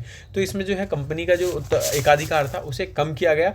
1833 में ये एकाधिकार पूर्णतः समाप्त कर दिया गया। अब इसके अंदर में एक चीज़ और होती है, मैं जैसे कि इसमें एक तो 1813 में कंपनी का जो व्यापारिक एकाधिकार था उसे 20 साल के लिए बढ़ाया गया था। कब तक, 1833 तक के लिए बढ़ाया गया था। और स्पष्ट रूप से ये जैसे ब्रिटिश भारत पर क्राउन की संप्रभुता को दर्शाता है। ठीक है। ओके, तो इसका आंसर हो गया B। और बाकी के जो एक्ट है 1861, 1853, ये 1793, एक बार इनको आप सरसरी निगाह से देख लीजिएगा।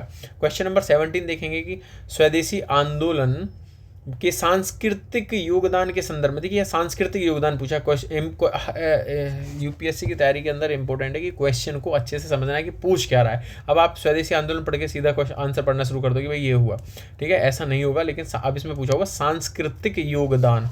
हाँ, देखिए इसमें आंदोलन के दौरान बंकिम चंद्र चटर्जी द्वारा अमर सोनार बांग्लाल की रचना की गई थी। देखिए मैंने पहले बताया ये रविंद्रनाथ टैगोर ने रचा था, तो इसलिए ये तो गलती हो जाता है। रविंद्रनाथ टैगोर के भाई थे। इन्होंने भारत माता की मूर्ति बनाई थी और कहा था जो भारत में देवियों की पूजा हो जाती है उनसे भिन्न है, तो ये बिल्कुल सही है। दूसरा, मद्रास क्षेत्र में इसका प्रसार चिदम्बरम पिल्लई के नेतृत्व में हुआ, ये भी बिल्कुल सही है। तो आंसर आएगा इसका केवल 2। अब मैं बताता हूँ, देखिए तिलक जी कहाँ थे? तो पूना और मुंबई, पूना और मुंबई में तिलक ने इसका योगदान किया। और सैयद हैदर रजा ये कहाँ थे? ये दिल्ली में कर रहे थे। अब देखिए अजीत सिंह और लाला लाजपत राय ये कहाँ कर रहे थे? पश्चिम पंजाब में, पीबी। ठीक है, अजीत सिंह और लाला कहाँ कर रहे थे? पंजाब में। और तिलक कहाँ कर रहे थे? पूना और मुंबई में। सैयद हैदर रजा दिल्ली में कर रहे थे स्वदेशी आंदोलन का। तो थोड़ा सा क्रोनोलॉजी याद रखिएगा। देखिए एक चीज़ और बता, 1905 में जो बंगाल विभाजन हुआ था वहाँ पर कांग्रेस, जो उस समय गोखले ने कांग्रेस की अध्यक्षता दी, यानी कांग्रेस जो अधिवेशन चल रहा था उसकी अध्यक्षता कर रहे थे गोखले। तो इसमें उन्होंने क्या कहा? उन्होंने कहा कि बंगाल विभाजन और कर्जन की जो प्रतिक्रियावादी नीतियाँ हैं उनका विरोध किया है उन्होंने, और उन्होंने साथ में स्वदेशी आंदोलन का भी समर्थन किया था। तो नेक्स्ट क्वेश्चन देखेंगे, क्वेश्चन 18 है। अब देखिए भारत में कई सारे स्टैचू बनाए गए हैं, तो उन्हीं स्टैचुओं से यहाँ पर क्वेश्चन पूछा गया है। और ये जो है लाचित बोरफुकन, ये मैं पिछले अपने प्रीवियस ईयर की टेस्ट सीरीज़ मैंने जो पीछे टेस्ट सीरीज़ लगवाई हैं उनमें भी मैंने इसके बारे में बताया कि प्रधानमंत्री ने इनकी बुक जारी की अभी। तो स्टैचू ऑफ इक्वालिटी क्या है? तो स्टैचू ऑफ इक्वालिटी कहाँ पर स्टार्ट था? ये कहाँ? हैदराबाद में। अब इक्वालिटी कौन चाहते थे? इक्वालिटी चाहते थे रामानुजाचार्य। ठीक है, रामानुजाचार्य। अब ऐसे क्वेश्चन को ना कॉमन सेंस से भी कर सकते हैं। इक्वालिटी की बात करते हैं, स्टैचू ऑफ प्रॉस्पेरिटी का, तो ये एक थे प्रॉस्पेरिटी के बारे में, नाथ प्रभु कैंपगौड़ा, ये बिल्कुल सही है। इन्हें श्रेय दिया जाता है। ये देखिए एक तो विजयनगर जो साम्राज्य था ना उसमें गवर्नर का काम भी किया था, और इस एरिया में इन्होंने पूरा कन्नड़ के जो शिलालेख हैं इन्होंने बनवाए थे यहाँ के। और इन्हें बेंगलुरु जो शहर है उसकी स्थापना का भी श्रेय दिया जाता है। तो बेंगलुरु शहर नाथ प्रभु कैंपगौड़ा के द्वारा स्थापित किया जाता है, मतलब उसकी प्लानिंग वगैरह उसकी इन्होंने की है। स्टैचू ऑफ वननेस, तो स्टैचू ऑफ वननेस कहाँ पे है? स्टैचू ऑफ 108 फीट की मूर्ति है, और ये कहाँ है? कि ओंकारेश्वर, एमपी के अंदर में है, ओंकारेश्वर में। तो ये किसकी है? ये आदि शंकराचार्य। तो वननेस यानी कि अद्वैतवाद का, यानी कि एकात्मवाद का समर्थन करते हैं आदि शंकराचार्य, ये सबको पता ही होगा। और स्टैचू ऑफ पीस, अब पीस की बात कौन करता है? देखिए पीस क्या हुआ, इसमें ऑप्शन दिया हुआ जैन भिक्षु विजय वल्लभ सूरीश्वर, तो बिल्कुल बात सही है। तो 4 का आंसर होगा 1, ये मैच होगा जैन भिक्षु विजय वल्लभ सूरीश्वर, इसमें सही है statue of peace. Lachit Borphukan जो है statue of Vellore Assam, statue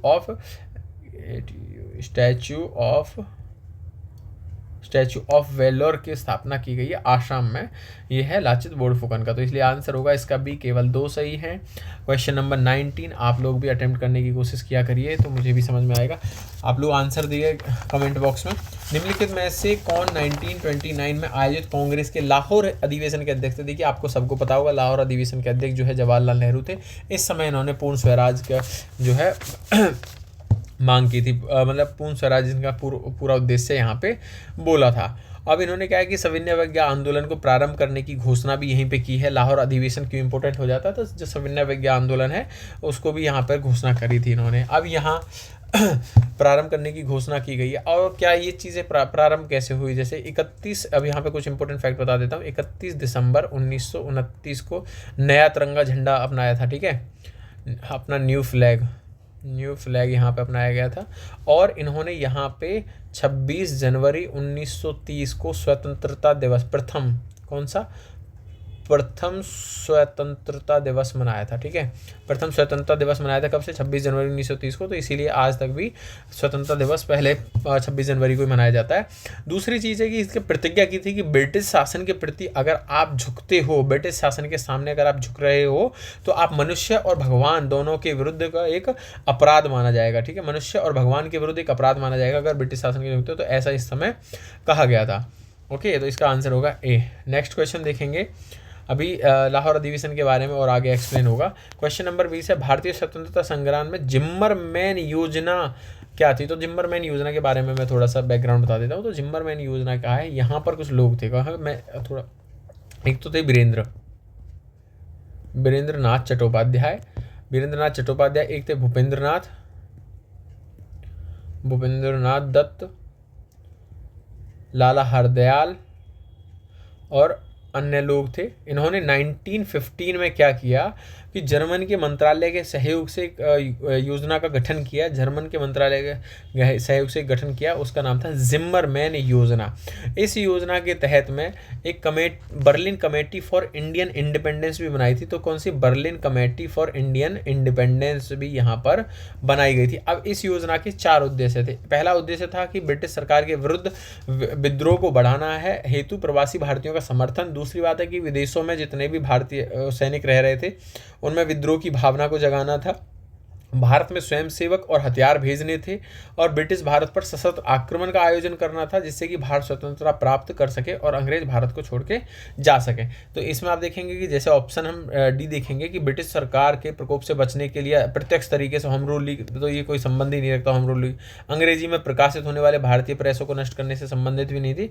केंद्रीय कार्यकारी परिषद के माध्यम से संवैधानिक परिवर्तनों का कोई मतलब नहीं है। ऑप्शन बचता है ए, आंसर सही होगा। ब्रिटिश सरकार के विरुद्ध विद्रोह को दबाने हेतु प्रवासी भारतीयों का समर्थन प्राप्त करना, तो इसका आंसर होगा ए। नेक्स्ट क्वेश्चन देखेंगे, क्वेश्चन नंबर 21।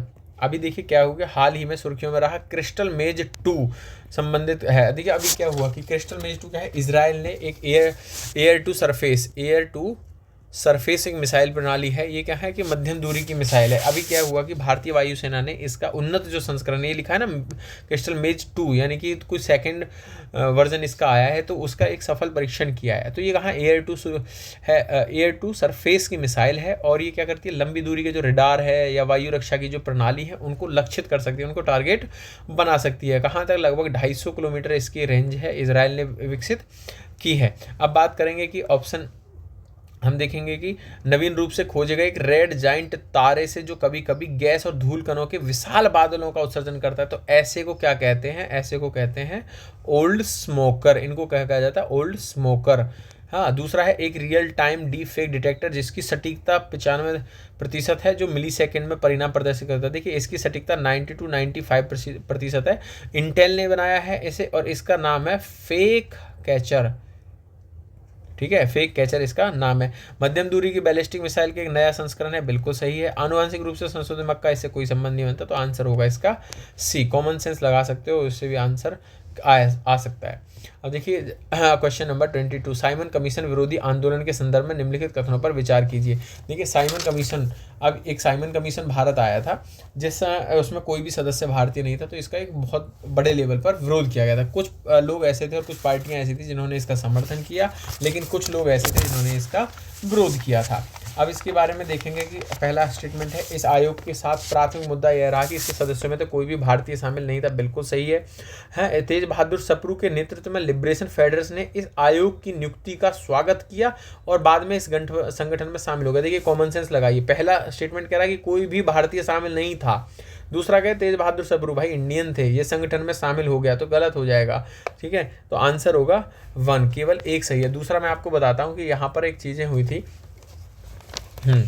एक तो कुछ लोग थे, मैं आपको कुछ पार्टियों के नाम बता रहा हूँ जिन्होंने इसका समर्थन किया। देखिए एक तो थी इंडियन नेशनल कांग्रेस, इसने इसका विरोध किया। मैं यहाँ पर विरोधी पार्टी लिख रहा हूँ, यहाँ पर समर्थन वाली पार्टियाँ लिखूंगा। ठीक है, अब यहाँ पर थी मुस्लिम लीग, इसमें भी कौन सा, सफ़ी गुट, इधर भी मुस्लिम लीग थी, लेकिन इधर कौन सा, जिन्ना का गुट था जिसने इसका विरोध किया था। एक थी भारतीय ट्रेड यूनियन और समाजवादी समूह था, एक था यूथ मूवमेंट था इन्होंने, और इसमें गांधी, जवाहरलाल नेहरू और सुभाष चंद्र बोस भी इसमें शामिल थे जिन्होंने इसका विरोध किया था। लेकिन इसका समर्थन करने वाले कौन कौन से लोग थे, इसमें सर मोहम्मद शफी, देखिए शफी गुट था मुस्लिम लीग का, और सत्येंद्र प्रसन्न सिन्हा, और पंजाब यूनियनिस्ट पार्टी, पंजाब की जो यूनियनिस्ट पार्टी थी उसने, देसी रियासतों ने, और इन्होंने इनका समर्थन किया था। ठीक है, अब बात करते हैं कि कुछ इंपॉर्टेंट फैक्ट अलग से मैं बताता हूँ। आंसर इसका हो जाता है केवल एक। यहाँ पर इसी में क्या होता है, देखिए कांग्रेस ने बहिष्कार का संकल्प पारित किया था। साइमन कमीशन के बहिष्कार का संकल्प कब पारित हुआ, देखिए 1927 में होता है मद्रास अधिवेशन। मद्रास अधिवेशन होता है, इसके क्या अध्यक्षता कौन कर रहे थे, M.A. अंसारी इसकी अध्यक्षता कर रहे थे। आप ध्यान रखिएगा, मद्रास अधिवेशन M.A. अंसारी के द्वारा अध्यक्षता की जा रही थी। तो इसमें क्या हुआ, इसमें पूर्ण स्वराज का प्रस्ताव पारित हुआ था। पूर्ण स्वराज का प्रस्ताव यहाँ पर पारित किया गया था। अब देखिए यहाँ पर प्रस्ताव पारित हुआ, यहाँ पर जवाहरलाल नेहरू ने लाहौर अधिवेशन में 1929 में इसको आधिकारिक रूप से अपनाया है, ठीक है, अपना उद्देश्य बना दिया था आधिकारिक रूप से। हाँ, अब देखेंगे आधिकारिक रूप से लाहौर में हुआ। दूसरा, इन्होंने यहाँ इसी समय झंडा समिति भी बनी थी, ठीक है। अब मैंने पहले बताया झंडा समिति, अब मैंने आपको बताया था कि 31 दिसंबर 1929 को झंडा तिरंगे झंडा अपनाया गया था। तो यहाँ पर उससे पहले झंडा समिति बनी थी, कहाँ, मद्रास अधिवेशन में, जिसकी एम ए अंसारी द्वारा अध्यक्षता की जा रही थी। लेकिन आप ध्यान रखिएगा मद्रास अधिवेशन में गांधी जी नहीं थे, तो इसमें गांधी जी की उपस्थिति नहीं थी। ओके, नेक्स्ट क्वेश्चन देखेंगे, क्वेश्चन नंबर 23। 1946 में अंतरिम सरकार के संदर्भ में निम्नलिखित कथनों पर विचार कीजिए। प्रारंभ में इसका गठन अकेले कांग्रेस के सदस्यों द्वारा किया गया था। और सेकंड है कि अंतरिम सरकार वायसराय लंदन के ब्रिटिश सरकार के निर्देशों के तहत कार्य कर सकती थी। देखिए ये वाला बिल्कुल सही है कि अंतरिम जो सरकार थी वायसराय और लंदन के ब्रिटिश सरकार के निर्देशों के तहत कार्य कर सकती थी। अब देखेंगे हम एक, तो आप एक देखेंगे कि देखिए स्टार्टिंग में क्या हुआ था कि स्टार्टिंग में कांग्रेस ने इसका गठन किया था, लेकिन बाद में क्या हुआ, लीग शामिल हो गई थी 26 दिसंबर 1946 को, ठीक है, 26 दिसंबर 1946 को इसमें लीग शामिल हुई थी। इससे पहले अकेले सिर्फ कांग्रेस ने इसका गठन किया था। और जब लीग शामिल हो गई, इसने कैबिनेट मिशन जो था, कैबिनेट मिशन की योजना थी, उसको अस्वीकार किया था। कैबिनेट मिशन योजना को फिर भी इन्होंने अस्वीकार किया था। तो इसका देखेंगे पहला भी ठीक है, दूसरा भी ठीक है, तो आंसर होगा सी सही है। क्वेश्चन नंबर 24 देखेंगे, निम्नलिखित में से कौन सी भारतीय परिषद अधिनियम 1892 के द्वारा शुरू की गई थी। इंपोर्टेंट बन जाता है कि क्या है कि 1892 का रिपोर्ट। इस समय एक काम किया गया था, जो केंद्रीय और प्रांतीय जो परिषदों थी, और केंद्रीय और प्रांतीय जो परिषदें थी, उनमें सदस्य उसका विस्तार किया गया था, यानी कि उसमें सदस्यों की संख्या बढ़ाई गई थी। उसमें 10 से लेकर 16 तक सदस्य हो सकते थे। अभी यहाँ पर जो प्रांतीय थी, प्रांतीय जो परिषदें थी, इनमें आकार के हिसाब से, ना कि जनसंख्या के हिसाब से नहीं, आकार के हिसाब से इसमें सीटों का निर्धारण किया गया था। जैसे आज राज्यसभा में जनसंख्या के अनुपात में सीटें आरक्षित सीटें दी जाती हैं, उसी प्रकार से प्रांत में आकार के हिसाब से वहाँ पर सीटें देने का काम किया गया था। और दूसरा है कि यहाँ पर गैर सरकारी सदस्य विकल्प आया था। गैर सरकारी सदस्य ये कहाँ कहाँ से हो सकते थे, गैर सरकारी जो सदस्य है ये आपके नगर पालिका, प्रांतीय सरकारों, या फिर किसी बड़े विश्वविद्यालय या व्यापार संगठन से संबंधित हो सकते थे। अब यहाँ पर क्या है कि मतदान या संशोधन करने का कोई अधिकार इन लोगों को नहीं दिया गया था। हाँ, अब इसमें देखेंगे कि क्वेश्चन में पूछा हुआ है कि स्टेटमेंट 1 पढ़ेंगे कि भारत में इसने प्रत्यक्ष चुनाव के सिद्धांत को स्थापित किया था। देखिए जहाँ प्रांतों से लोग आते या जहाँ पर रियासतों से लोग आते वो अप्रत्यक्ष चुने जाने थे, प्रत्यक्ष नहीं चुने जाने थे, तो इसलिए ये तो इसका गलत हो जाता है। दूसरा, इसने भारतीयों को वित्तीय मामलों पर मत देने का अधिकार प्रदान किया था, तो मत देने का अधिकार यहाँ पर प्रदान नहीं किया गया था, तो इसलिए ये भी यहाँ गलत हो जाता है। तीसरा देखेंगे, इसने भारतीय परिषद के सदस्यों को बजट पर चर्चा की शक्तियाँ प्रदान की थी, तो हाँ भाई यहाँ पर बजट पर चर्चा की शक्तियाँ तो प्रदान की गई थी। चौथा है कि इसने वायसराय को विधायी कार्यों पर वीटो शक्ति प्रदान की थी, तो ये यहाँ पे गलत हो जाता है। ये तो 1784 के एक्ट में आता है, इन्हें वीटो की शक्ति वायसराय को दी गई थी। सदस्य यहाँ पर वायसराय की पूर्वानुमति से, यानी कि पहले अनुमति लेते थे जो सदस्य थे, और फिर उसके बाद में वो प्रशासनिक और वित्तीय मामलों पर प्रश्न पूछ सकते थे। प्रशासनिक और वित्तीय मामलों पर पहले अनुमति के तहत ये प्रश्न पूछे जा सकते थे। इसका आंसर होगा सी। नेक्स्ट क्वेश्चन देखेंगे, क्वेश्चन नंबर 25। हैदर अली के संबंध में क्वेश्चन है कि हैदर अली के संबंध, देखिए हैदर अली ने अपना एक अलग साम्राज्य बनाया था भाई वहाँ पर मद्रास में, और जैसे इसमें उन्होंने नंदराज जो थे उनको पहले हटा दिया गया था, फिर उसके बाद मैसूर राज्य, मद्रास ने मैसूर राज्य की स्थापना की थी, तो बिल्कुल सही है हैदर अली। अब देखिए सबसे पहले क्या है कि जब यहाँ पर आंग्ल मैसूर युद्ध होता है, 1782 में, ठीक है, आंग्ल मैसूर युद्ध होता है, कौन सा, सेकंड वाला, तो सेकंड आंग्ल मैसूर युद्ध होता है 1782 में। तो वहाँ पर क्या होता है कि हैदर अली की मृत्यु हो जाती है। उसके बाद उनके उत्तराधिकारी होते हैं टीपू, तो टीपू आ जाते, तो टीपू बहुत ज़्यादा एडवांस टाइप के थे उस समय, तो इन्होंने क्या किया कि एक तो स्वतंत्रता का वृक्ष लगाया था, दूसरा इन्होंने जैकोबियन जो समूह था उसकी सदस्यता हासिल कर ली थी, तो जैकोबियन जो समूह था उसकी सदस्य थे, और यहाँ पर इन्होंने स्वतंत्रता का एक वृक्ष लगाया था, ठीक है। अब थर्ड आंग्ल मैसूर युद्ध हुई 1799 में, तो वहाँ पर टीपू की भी मृत्यु हो जाती है। अब आज देखेंगे कि जो ये दूसरा जो स्टेटमेंट है, ये जो है टीपू ने नया कैलेंडर और नया सिक्का ढलाई बजाट प्रणाली का में पाने का शुरू किया था। तो इसमें पूछा है हैदर अली का, तो इसका आंसर ये तो नहीं होगा। बाकी के ये नंदराज ठीक है। डिंडीगुल से एक आधुनिक शस्त्रागार स्थापित किया था, किसकी मदद से? यहाँ से फ्रांसीसियों की मदद से ये स्थापित किया था, तो बिल्कुल सही है। तो इसका आंसर होगा बी, केवल 2 सही हैं। आप लोग वीडियो को पॉज करिए और स्क्रीनशॉट लीजिए, स्क्रीनशॉट नहीं, आप वीडियो को पॉज करिए और आंसर लिखिए अपना। अब देखेंगे कि चंपारण सत्याग्रह के संदर्भ में पूछा हुआ क्वेश्चन है। देखिए चंपारण सत्याग्रह क्यों आया था? देखिए एक तिनकटिया पद्धति, यानी कि 3 कठिया पद्धति 320, यानी कि इतनी ज़मीन पर आपको नील की खेती करनी ही पड़ेगी। तो क्या हुआ कि सिंथेटिक कलर्स का ये है आपकी बात 19वीं सदी की शुरुआत में क्या हुआ, 20वीं सदी में, यानी कि जब गांधी जी भारत आ चुके उस समय क्या हुआ कि सिंथेटिक कलर्स आ चुके थे, तो नील की इतनी डिमांड नहीं थी, तो नील की डिमांड खत्म हो गई। अब लोगों को क्या है कि पहले तो नील बहुत ज़्यादा मात्रा में उगा रहे थे, अभी प्रॉब्लम होने लगी, अकाल की स्थिति बन गई, लोग खरीद नहीं पा रहे थे, बेच नहीं पा रहे थे, क्योंकि सिंथेटिक कलर्स आ गए थे, तो बहुत सारी प्रॉब्लम हो गई। तो एक चीज़ हुई कि भाई चंपारण सत्याग्रह हुआ वहाँ पर, क्योंकि अभी जमींदार जो थे अभी लगान बराबर मात्रा में वसूल रहे थे। अब यहाँ पर पूछा है कि देखिए गांधी जी चंपारण जाते हैं, तो वहाँ पर एक राजकुमार शुक्ल नाम के किसान आते हैं, वो गांधी जी को समस्या से अवगत कराते हैं, तो गांधी जी से आग्रह करते हैं और पूरे देश में उसके साथ घूम के समस्या के बारे में बता के तो उन्हें साथ में ले जाते हैं वहाँ पर।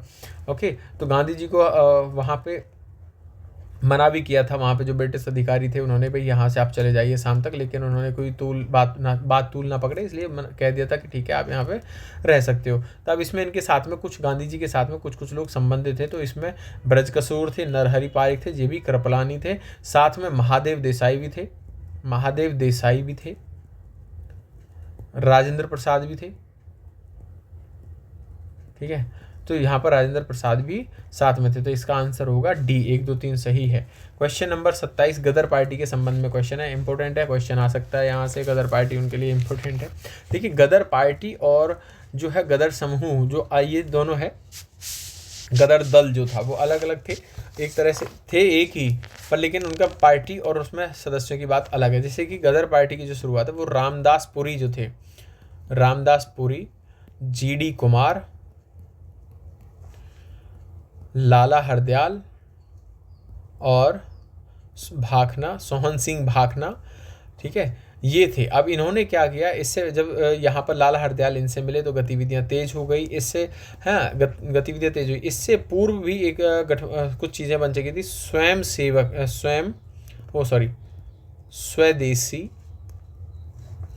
स्वदेशी सेवक गुट या स्वदेशी सेवक गृह भी बन चुके थे। ये कहाँ बने थे? वैंकूवर में आप कनाडा में ये स्वयं सेवक गृह बन गया था। दूसरा यूनाइटेड इंडिया हाउस की स्थापना भी हुई थी, ये 1913 में हुई थी। अब ये इसमें क्या हुआ कि जो गरम दल स्थापित हुआ, इससे गरम दल स्थापित हुआ, यूनाइटेड इंडियन हाउस की स्थापना हुई, उसके इन सब के बाद में होता है गरम दल स्थापना। अब गरम दल में सदस्य कौन कौन थे नोट कर लीजिएगा, भाई परमानंद, हरदयाल, रामचंद्र, भगवान सिंह, करतार सिंह सराभा और बरकतुल्ला जी, ये इसमें सदस्य थे। तो इसका देखेंगे कि और अब हम स्टेटमेंट पढ़ते हैं, यहाँ पर कहाँ पर बात हुई थी, तो सैन फ्रांसिस्को में इसका हेडक्वार्टर बनाया था। देखिए गदर पार्टी साप्ताहिक प्रकाशन केंद्रित एक क्रांतिकारी संगठन था, ठीक है, जिसका मुख्यालय बर्लिन नहीं वही सैन फ्रांसिस्को में था, ये गलत हो जाता है। गदर आंदोलन के दमन के लिए भारत रक्षा अधिनियम 1900, हाँ ठीक है, भारत रक्षा अधिनियम पारित किया था इस आंदोलन का दमन करने के लिए, दूसरा सही है, तो आंसर होगा बी। क्वेश्चन नंबर देखेंगे 28, रैयतवाड़ी व्यवस्था के संदर्भ में निम्नलिखित क्वेश्चन है। मैंने आपको पीछे रैयतवाड़ी, स्थायी बंदोबस्त और महलवाड़ी व्यवस्था बताई थी। रैयतवाड़ी व्यवस्था के संदर्भ में निम्नलिखित कथनों पर विचार कीजिए। देखिए इससे मुख्यतः कॉन्सेप्ट को पढ़िएगा एक बार आप ना, मैं 1-2 सेकंड रुकता हूँ, आप क्वेश्चन को सॉल्व करिए पॉज करके। ठीक है, अब शुरू करते हैं। इसे मुख्यतः स्थायी बंदोबस्त के क्षेत्रों में जमींदारों को राजस्व की हानि के कारण लागू किया गया था। देखिए इंपॉर्टेंट है कि जमींदारों को राजस्व की हानि नहीं हो रही थी सरकार को, तभी रैयतवाड़ी व्यवस्था लेके आई थी। मैंने पहले आपको मैप बना के बताया था, तो ये गलत हो जाता है। रैयतवाड़ी व्यवस्था में राजस्व दरें स्थायी रूप से निश्चित की गई थी? तो स्थायी रूप से निश्चित यहाँ पर नहीं की गई थी भाई, इसी तो स्थायी बंदोबस्त की विशेषता थी। इसे सर्वप्रथम पंजाब क्षेत्र में, मैंने बताया कि रैयतवाड़ी ऐसे में बताया था, यहाँ पे रैयतवाड़ी दक्षिण में आया था, तो ये भी यहाँ गलत होता है। आंसर होगा डी, 1793 में कॉर्नवालिस के द्वारा शुरू की गई थी स्थायी बंदोबस्त। ब्रह्म समाज के संदर्भ में देखिए, ब्रह्म समाज क्या था? ब्रह्म समाज 1828 में बंगाल में, ठीक है, सॉरी, बंगाल में राजा राम मोहन द्वारा ये बनाया गया था। अब ये क्या एकेश्वरवादी था, ठीक है, मानवीय, ये कहता था कि भाई तर्क पर जियो, तर्क के आधार पर जियो। हाँ, ये बात करता था वेदों और उपनिषदों की कि तर्क के आधार पर जीवन जियो। ये ब्राह्मणों को पूर्णतः खारिज करता था, ब्राह्मण विरोधी, यानी कि जो कर्म कांड थे या मूर्ति पूजा थी, इन सब का ये विरोध करते थे। अब देखिए पहला स्टेटमेंट पढ़ेंगे कि इसने वेदों उपनिषदों की शिक्षाओं का त्याग दिया। अब वेदों उपनिषदों की शिक्षाओं को त्यागा नहीं था भाई, इन्होंने इनका आधार बनाया था, जो कि पूर्णतः पश्चिमी शिक्षा पर आश्रित। ये कहते थे कि जहाँ जहाँ जो जो चीज़ें अच्छी हैं, उनके सर्वोत्तम जो पहलू हैं, उनको आप अपने में शामिल कर लीजिए। पहला गलत हो गया। दूसरा देखेंगे, इसने धार्मिक रचनाओं की व्याख्या के लिए पुरोहित वर्ग की आवश्यकता को नकार दिया, बिल्कुल सही है। तीसरा है मूर्ति पूजा की आस्था को व्यवहारिक दृष्टिकोण के रूप में स्वीकार किया, बिल्कुल गलत है, तो आंसर होगा केवल एक। नेक्स्ट क्वेश्चन देखेंगे, क्वेश्चन नंबर 30। अब नमक यात्रा के संबंध में क्वेश्चन है, नेतृत्व किसने किया था? देखिए धरसाना पे कहाँ पर सरोजनी नायडू थी, धरसाना में सरोजनी नायडू ने नेतृत्व किया था। तंजौर के समुद्र तट पर श्री राजगोपालाचारी थे। मालाबार में के कल्पकन थे। हाँ, अब के कल्पकन ने, इन्होंने केलपन ने कालीकट से लेकर पयानूर तक यात्रा की थी, ठीक है। इन्हें वायकोम सत्याग्रह के लिए भी ये फेमस है। कौन सा? वायकोम सत्याग्रह के लिए भी के कल्पकन में फेमस है। अब यहाँ पर जो है एक और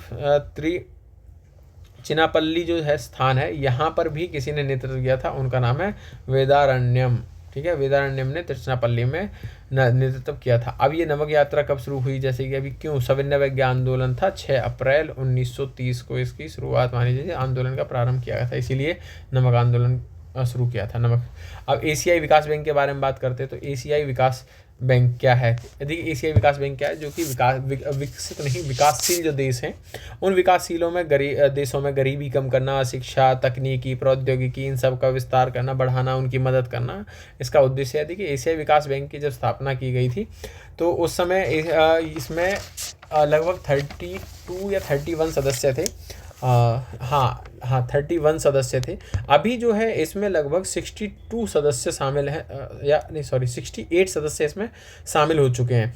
अब पहला स्टेटमेंट देख लो भाई, 50 से अधिक थे, ये तो ठीक ही हो जाता है। अब दूसरा हम देखेंगे कि इसका क्या अभी क्यों है। जो गुजरात में गिफ्ट सिटी बनी है, गिफ्ट सिटी को इसने $23 मिलियन के ऋण की स्वीकृति दे दी है, समझौता हुआ भाई $23 मिलियन का गुजरात में गिफ्ट सिटी को देने के लिए। अब इसमें शेयर धारिता की बात करते हैं। देखिए इसमें शेयर के आधार पर चलता है। सबसे ज़्यादा शेयर इसमें है जापान का 15.6%। दूसरे पे आ जाता है यूएसए, इसमें आपका 15.6 है। तीसरे नंबर पे आपका आ जाता है चीन, इसका है 6.4। चौथे पे आ जाता है भारत, इसका है 6.3। पाँचवें नंबर पे आ जाता है ऑस्ट्रेलिया, इसका है 5.8%, ठीक है, एक बार याद कर लीजिएगा।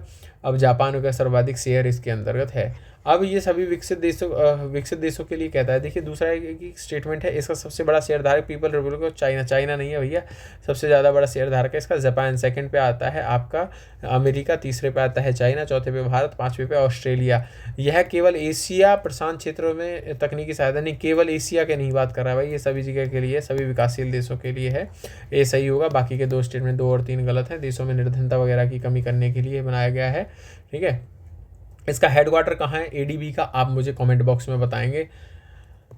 क्वेश्चन नंबर 32, देश के विभिन्न भागों में राष्ट्रीय राजनीति नेताओं और कार्यकर्ताओं के बीच में मैत्रीपूर्ण संबंधों को प्रोत्साहन देना, ये कि उपयुक्त में से कितने 19वीं शताब्दी में अपने आरंभिक वर्षों में भारतीय राष्ट्रीय कांग्रेस के उद्देश्य थे। देखिए जब कांग्रेस बनी उसके आरंभिक समय में भारतीय राष्ट्रीय कांग्रेस के उद्देश्य क्या क्या थे, तो देखिए देश के विभिन्न भागों में राष्ट्रीय राजनीतिक नेताओं और कार्यकर्ताओं के बीच मैत्रीपूर्ण संबंधों को प्रोत्साहन देना। जनरल स्टेटमेंट है यार, प्रोत्साहन दे ही रही होगी, तो बिल्कुल सही है, ऐसा ही कॉमन सेंस लगाना यूपीएससी में। दूसरा है कि एक लोकतांत्रिक राष्ट्रीय आंदोलन तैयार करना, बिल्कुल उद्देश्य था, आपको पता होगा। उपनिवेशवाद विरोधी राष्ट्रवादी विचारधारा का विकास और प्रचार करना भी इसका उद्देश्य था लोगों को राजनीतिक लक्ष्यों के बारे में परिचित कराना और शिक्षित कराना उद्देश्य था है, और इनका हेडक्वार्टर स्थापित करना था। राष्ट्रीय एकता की भावना को विकसित करना इनका उद्देश्य था। तो इसका आंसर होगा सी, सभी तीनों सही होंगे। क्वेश्चन नंबर 33 देखेंगे, 18वीं शताब्दी में अवध राज्य के संदर्भ में।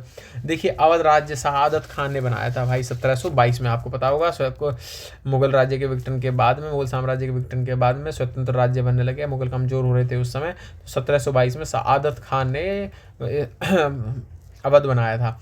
अब इसको देखिए, अब जैसे पहला स्टेटमेंट है, इसने उदय तुगलक साम्राज्य के विघटन से, देखिए बहुत छोटी छोटी चीज वर्ड्स चेंज करके वो आपके स्टेटमेंट गलत करते हैं। भाई तुगलक नहीं, मुगल थे, तो ये तो गलत हो गया। इसकी स्थापना बुरहान उल मुल्क सादत खान, उनका पूरा नाम है, लेकिन बिल्कुल सही है।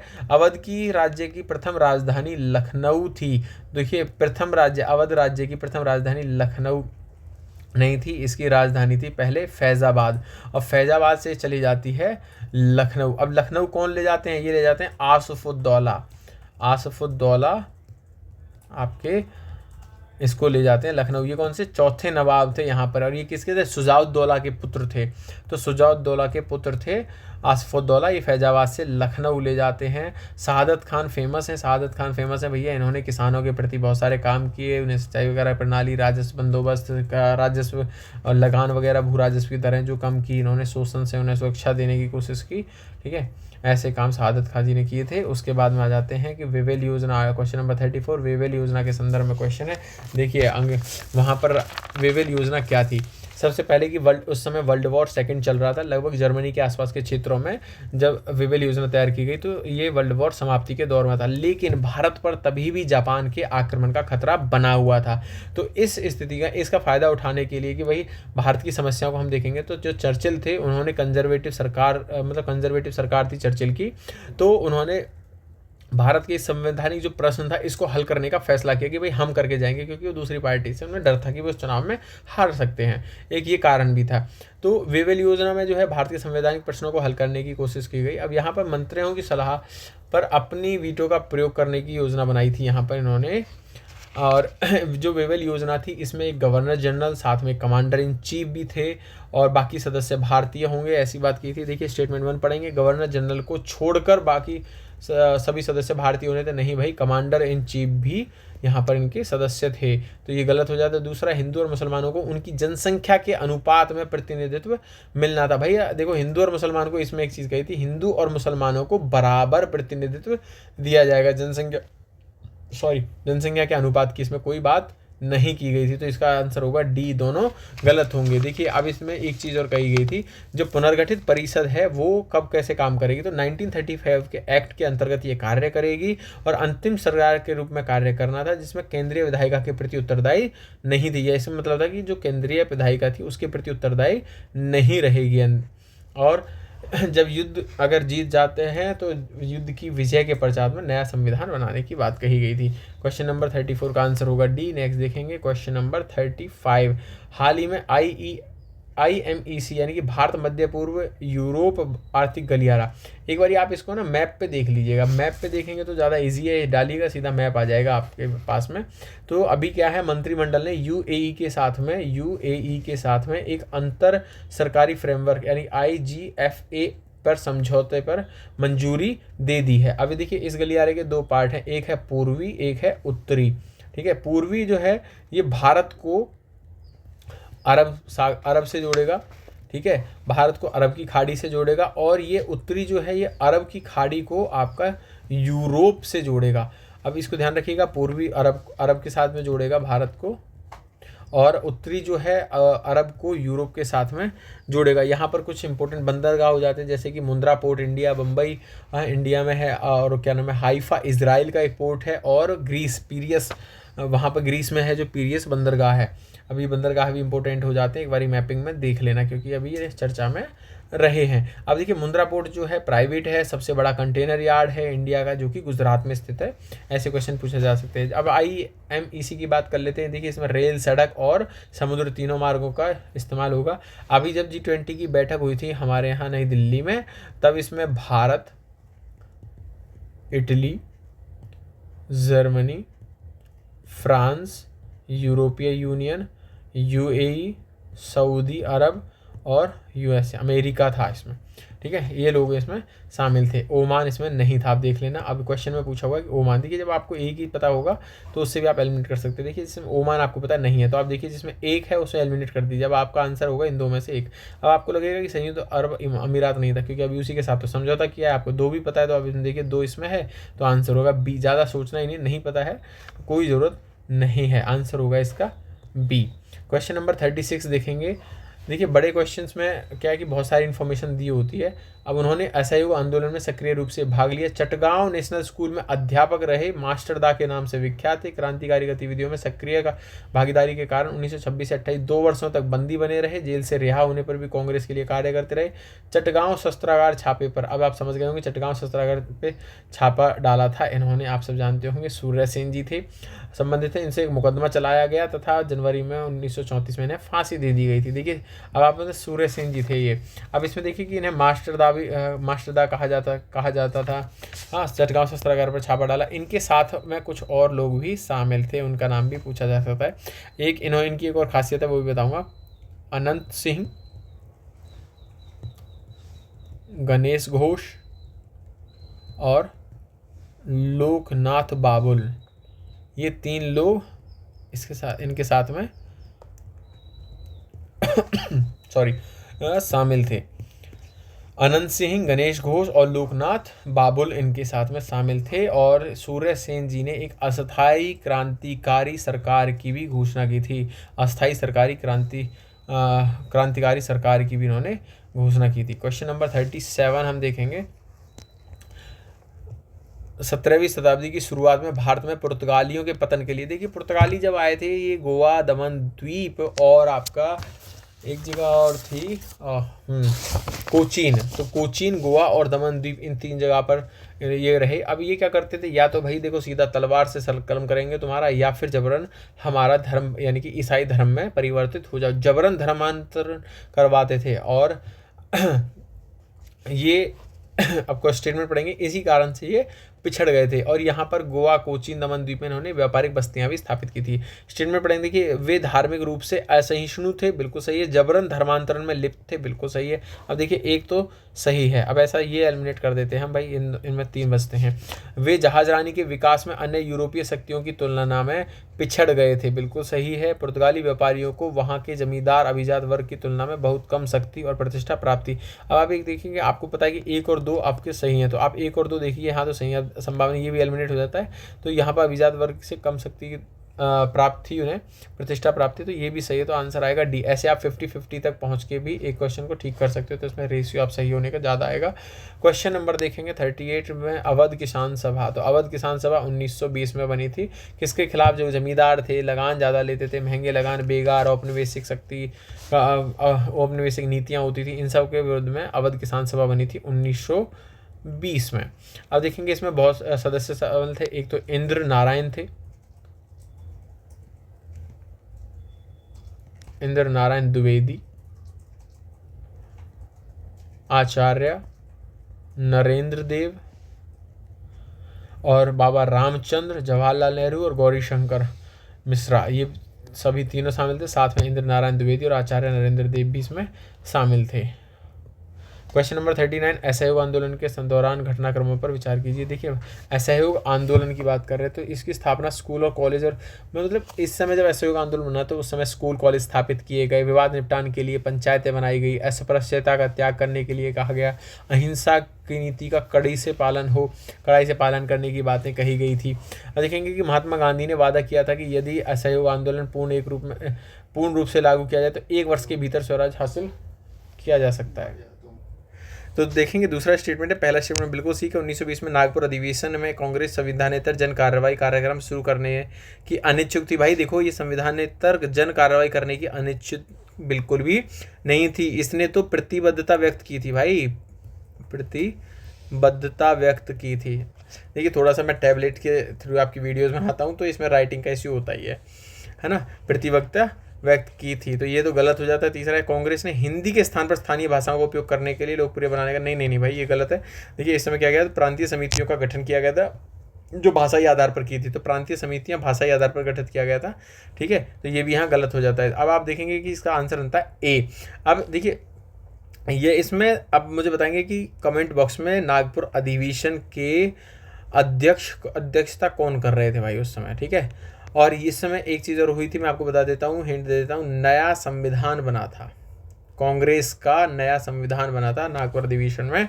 अब मुझे बताइएगा इसकी अध्यक्षता किसने की थी। क्वेश्चन नंबर हम 40 देखेंगे। भारतीय परिषद अधिनियम 1861 के संदर्भ में, अधिनियम के अंतर्गत गवर्नर जनरल की कार्यकारी परिषद के विभागीय प्रणाली की शुरुआत की गई थी। देखिए उस समय कौन थे, कैनिंग थे। कैनिंग ने इससे पहले भी व्यवस्था दी थी, कौन सी, पोर्टफोलियो, ठीक है, पोर्टफोलियो की व्यवस्था दी थी, लेकिन 1891 में इसको और अच्छे तरीके से प्रारंभ कर दिया गया था। अब विभागीय प्रणाली का मतलब जैसे कि सैन्य विभाग अलग है, वित्तीय मामलों का विभाग अलग है, वित्त का मामला अलग है, कानून का विभाग अलग है।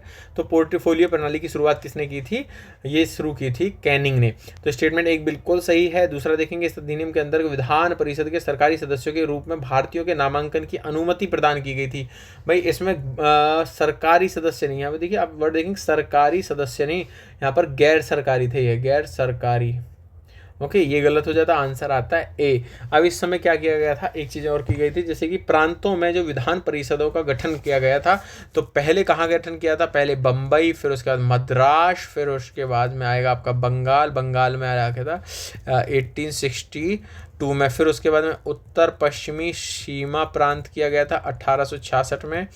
पंजाब में जो किया गया था 1897 में विधान परिषद का गठन किया गया था। इस समय अध्यादेश की शक्ति भी दी गई थी। अभी बात करेंगे कि जो यह गैर सरकारी सदस्य थे, ये 3 लोग गठित किए गए थे। कौन से, एक तो पटियाला के महाराजा किए गए थे, बनारस के राजा किए गए थे, यहाँ पर पटियाला के महाराजा, बनारस के राजा, और एक व्यक्ति अलग थे सर दिनकर राव, ये इन्होंने यहाँ पे कैद किए थे। और विधान परिषद को यहाँ पर वित्तीय मामलों के प्रत्यक्ष नियंत्रण में नहीं लाया गया था, ये ध्यान रखना। यह केवल सलाहकारी थी, चर्चा कर सकती थी। बजट और वित्तीय प्रशासन पर अंतिम निर्णय गवर्नर जनरल का होता था। और नेक्स्ट क्वेश्चन देखेंगे, क्वेश्चन नंबर हम 40, जैसे कि क्वेश्चन नंबर 40 आया था रॉयल इंडिया। मैंने देखिए पीछे भी आपको मैं बताया हूँ कि भाई INS तलवार था जिस पर ये सब विद्रोह शुरू हुआ था। इस विद्रोह की शुरुआत जो है नस्लीय भेदभाव, खाने की समस्या, इन सब समस्याओं के कारण हुई थी। तो नस्लीय भेदभाव और दुर्व्यवहार, अरुचिकर भोजन के विरोध में शुरू हुई थी, बिल्कुल सही है। कांग्रेस ने आधिकारिक तौर पर रॉयल इंडियन नेशनल नेवी विद्रोह का समर्थन नहीं किया था। भाई आधिकारिक तौर पर तो इसका समर्थन नहीं किया था, बिल्कुल सही है। वल्लभ भाई पटेल और जिन्ना ने, बिल्कुल सही है। आत्मसमर्पण की बात कही थी, मैं पीछे भी आपको बता चुका हूँ, तो सही है, आंसर सी सही होगा इसका। क्वेश्चन नंबर हम देखेंगे 42 1940 में अगस्त प्रस्ताव कब आया था भाई, लॉर्ड लिन्थगो आए थे, ठीक है, कौन, लिथगोल आए थे। और इस समय भारतीय राष्ट्रीय कांग्रेस के अध्यक्ष कौन थे, इस समय भारतीय राष्ट्रीय कांग्रेस की जो अध्यक्ष कर रहे थे अबुल कलाम आज़ाद कर रहे थे, तो ए इसका सही आंसर होगा। दूसरी चीज़ मैं बता दूं, अगस्त प्रस्ताव में किस किस चीज़ की मांग रखी गई थी। देखिए इन्होंने कहा था एक तो भैया हमें डोमिनियन स्टेटस चाहिए, ठीक है, ये क्यों लाए थे भाई, वर्ल्ड वॉर में शामिल करने के लिए लोगों के लिए लाए गए थे। तो इन्होंने कहा कि भाई तो हमें डोमिनियन स्टेटस चाहिए। दूसरा है युद्ध सलाहकार जो परिषद बनेगी, ये अगस्त प्रस्ताव में ऑफर आ रहा है, डोमिनियन स्टेटस दे देंगे, युद्ध सलाहकार परिषद बनाएंगे जिसमें भारतीय शामिल होंगे, वायसराय की कार्यकारी जो परिषद है उसका विस्तार किया जाएगा, और यहाँ पर एक प्रतिनिधि निकाय बनाया जाएगा, प्रतिनिधि निकाय यहीं पर बनाया जाएगा, और उसमें न्यू कॉन्स्टिट्यूशन बनाएंगे जिसमें कि इंडियंस होंगे। अब इसमें क्यों लाया गया था, क्यों ये लालच दे रहे थे, क्यों भैया वर्ल्ड वॉर सेकेंड चल रहा था, उसमें भारतीयों का समर्थन प्राप्त करने के लिए लाए थे। अब इसे क्या है, कांग्रेस ने स्वीकार कर दिया, मुस्लिम लीग ने स्वीकार करा। मुस्लिम लीग कह रही है भाई साहब मुझे तो अलग पाकिस्तान बना के दे दो। गांधी जी ने एक अलग ही काम किया, गांधी जी ने इसको जवाब में व्यक्तिगत सत्याग्रह, इंडिविजुअल सत्याग्रह की शुरुआत कर दी थी, जो कि पीछे मैं क्वेश्चन में बता चुका हूँ। तो आंसर होगा इसका ए। क्वेश्चन नंबर 43 हम देखेंगे, भारत सरकार अधिनियम 1935 के संदर्भ में निम्नलिखित कथनों पर विचार कीजिए। तो भारत सरकार अधिनियम के बारे में, इस अधिनियम में ब्रिटिश भारत में प्रांतों और रियासतों के लिए एक अखिल भारतीय संघ की स्थापना का प्रावधान किया गया था, बिल्कुल सही है, ठीक है, अखिल भारतीय संघ की स्थापना का प्रावधान यहाँ पर किया गया था। दूसरा, गवर्नरों की नियुक्ति ब्रिटिश सरकार के द्वारा किए जाने और इन्हें ब्रिटिश सरकार के प्रति उत्तरदायी बनाने का प्रावधान किया गया था, बिल्कुल सही है। अब देखिए तीसरा, ऐसे देखो, भारत की बहुसंख्यक आबादी को मत देने का अधिकार था। अब देखेंगे कि इसमें कह रहा है भारत की बहुसंख्यक आबादी को, भाई कौन सी बहुसंख्यक आबादी, तुम देने के अधिकारी की बात करो, उस समय केवल 14% मतदान की अनुमति थी, केवल मतदान ही 14%। तो आप देखेंगे तीसरा तो गलत होगा। आप देखो, आप एलिमिनेट करिए, आप आंसर निकाल लेंगे बी, 50-50 पहुंच के भी आप आंसर निकालेंगे। इसी ट्रिक का आप यूज़ करेंगे यूपीएससी का पेपर निकालने में। क्वेश्चन नंबर 44 देखेंगे। यूपीएससी में एक चीज़ ध्यान दीजिएगा, ज़्यादा समय मत दीजिएगा क्वेश्चन पे, बस क्वेश्चन पढ़ना है, अगर क्लिक हो जाए तो सीधा करना है, नेक्स्ट क्वेश्चन पे बढ़ना है। हाल ही में केंद्रीय पर्यावरण वन एवं जलवायु परिवर्तन मंत्री ने भारत में तेंदुओं की स्थिति 2022 पर एक रिपोर्ट जारी की है। इस संदर्भ में निम्नलिखित कथनों पर विचार कीजिए। क्वेश्चन नंबर का स्टेटमेंट 1 है, तेंदुए की आबादी का आकलन राष्ट्रीय बाघ संरक्षण प्राधिकरण NTCA और इसमें करता है WII, कौन, भारतीय वन्यजीव संस्थान इनकी करता है, जबकि इसमें दिया गया बॉम्बे नेचुरल हिस्ट्री सोसाइटी द्वारा, तो ये गलत हो जाता है। आप देखेंगे कि ये तो गलत ही हो गया। दूसरा देखेंगे, भारत में नागार्जुन श्रीशैलम टाइगर रिजर्व में तेंदुओं की सर्वाधिक आबादी पाई जाती है, बिल्कुल सही है। अब आप देखिए एक चीज़ समझिएगा, मैं आपको एक चीज़ समझा देता हूँ। अब पहला तो ये गलत हो गया, इसकी जगह होना था WII यानी कि भारतीय वन्यजीव संस्थान। दूसरा इसलिए सही है, नागार्जुन श्रीशैलम टाइगर रिजर्व की बात कर रहे हैं, उस स्पेशल टाइगर रिजर्व। देखिए ये जैसे भारत है, अब इसमें यहाँ पर भी ये टाइगर रिजर्व है, तो इसमें यहाँ पर सर्वाधिक आबादी है। लेकिन वैसे आप देखेंगे तो सर्वाधिक आबादी इनकी कहाँ पर मिलती है। इसके बाद में सेकंड जो नंबर है उसके बाद में आ जाता है मध्य प्रदेश का जो है पन्ना में ये सेकंड नंबर पे आता है। पहले नंबर पे आपका ये नागार्जुन आ जाता है। तीसरे पे आता है आपका सतपुड़ा, ठीक है। थर्ड नंबर पे आ जाता है सतपुड़ा टाइगर रिजर्व। आप ये तो टाइगर रिजर्व की बात हो गई। अब बात करते हैं कि क्षेत्र के हिसाब से बात करते हैं। अभी देखिए टोटल जो है 2018 के हिसाब से 1.08% की वृद्धि दर्ज की गई है। 2022 तक ये की गई है रिपोर्ट, 2022 तक की, क्योंकि हर 4 साल में रिपोर्ट आती है। अब अगली रिपोर्ट 2026 में आएगी और आप देखेंगे कि इसमें टोटल आबादी 13,874 बैठी है।